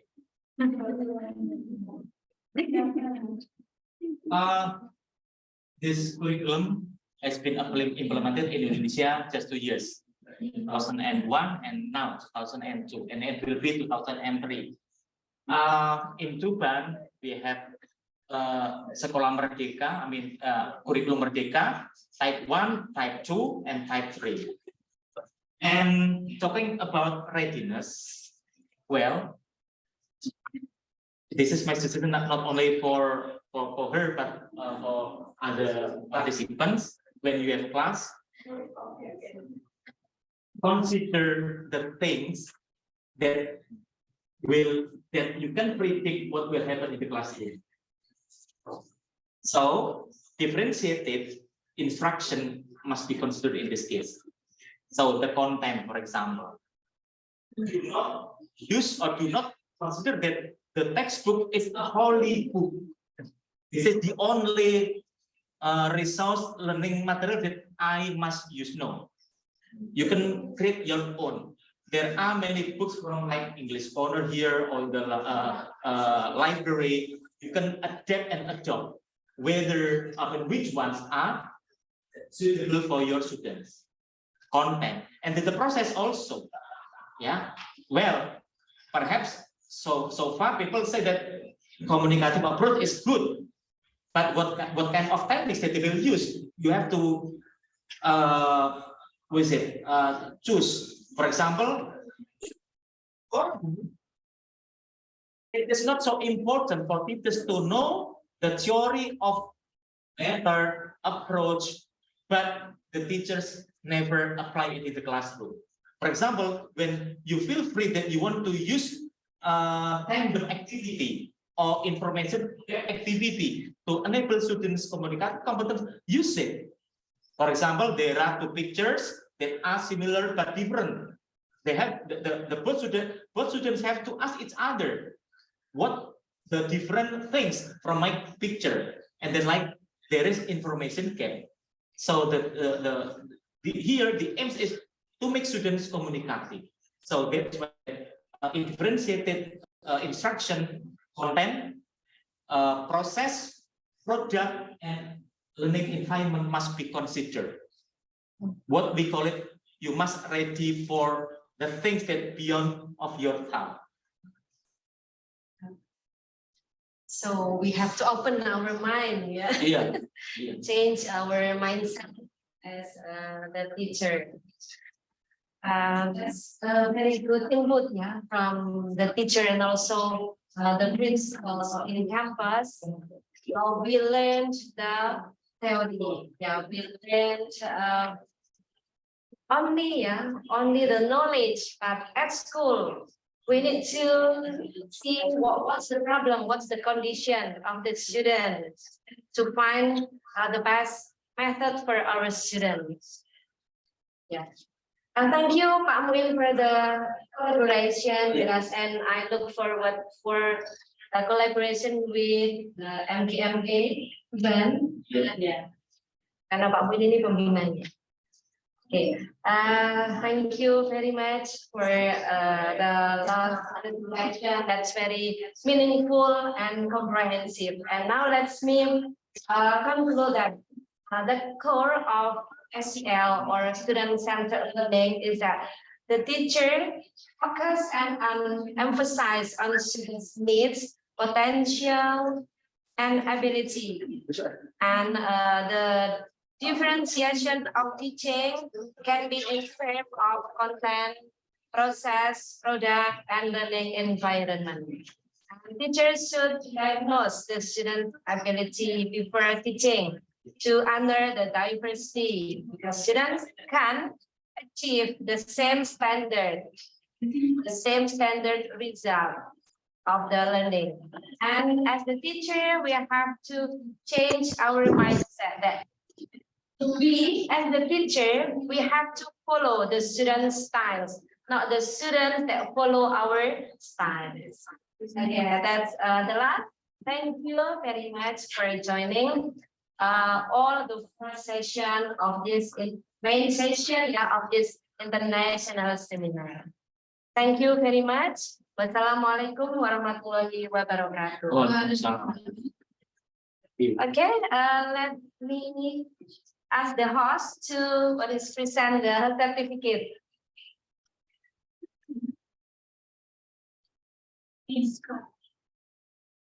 Okay, please give applause.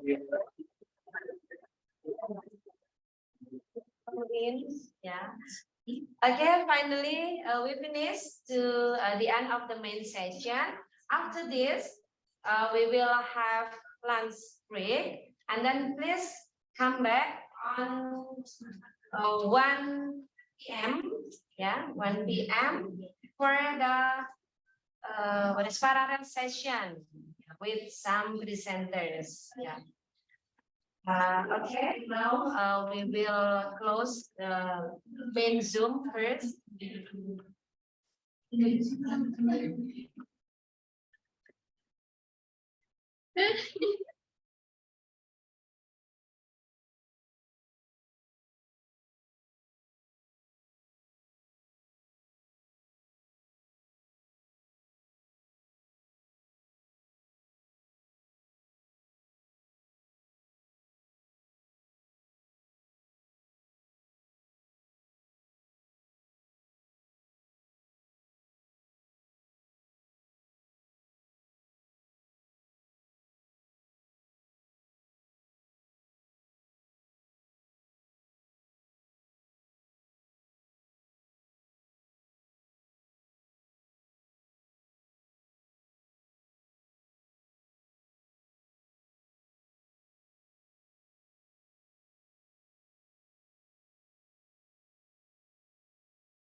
Tes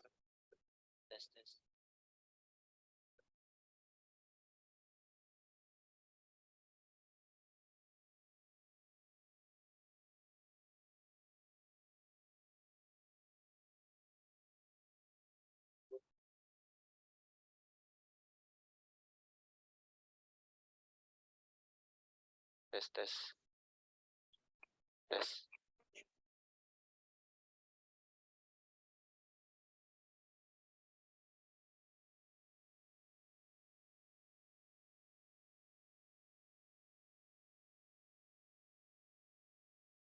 tes tes tes tes tes tes 1 2 tes tes tes tes tes tes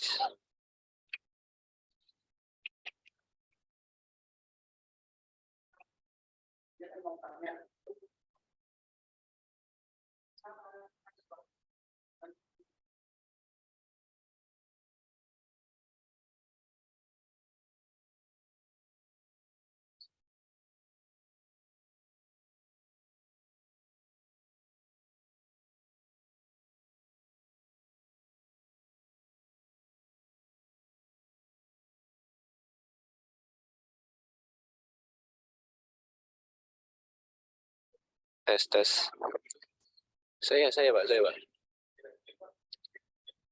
enggak tes ya itu enggak bunyi mau mendengarkan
Nah, iya kan unmute.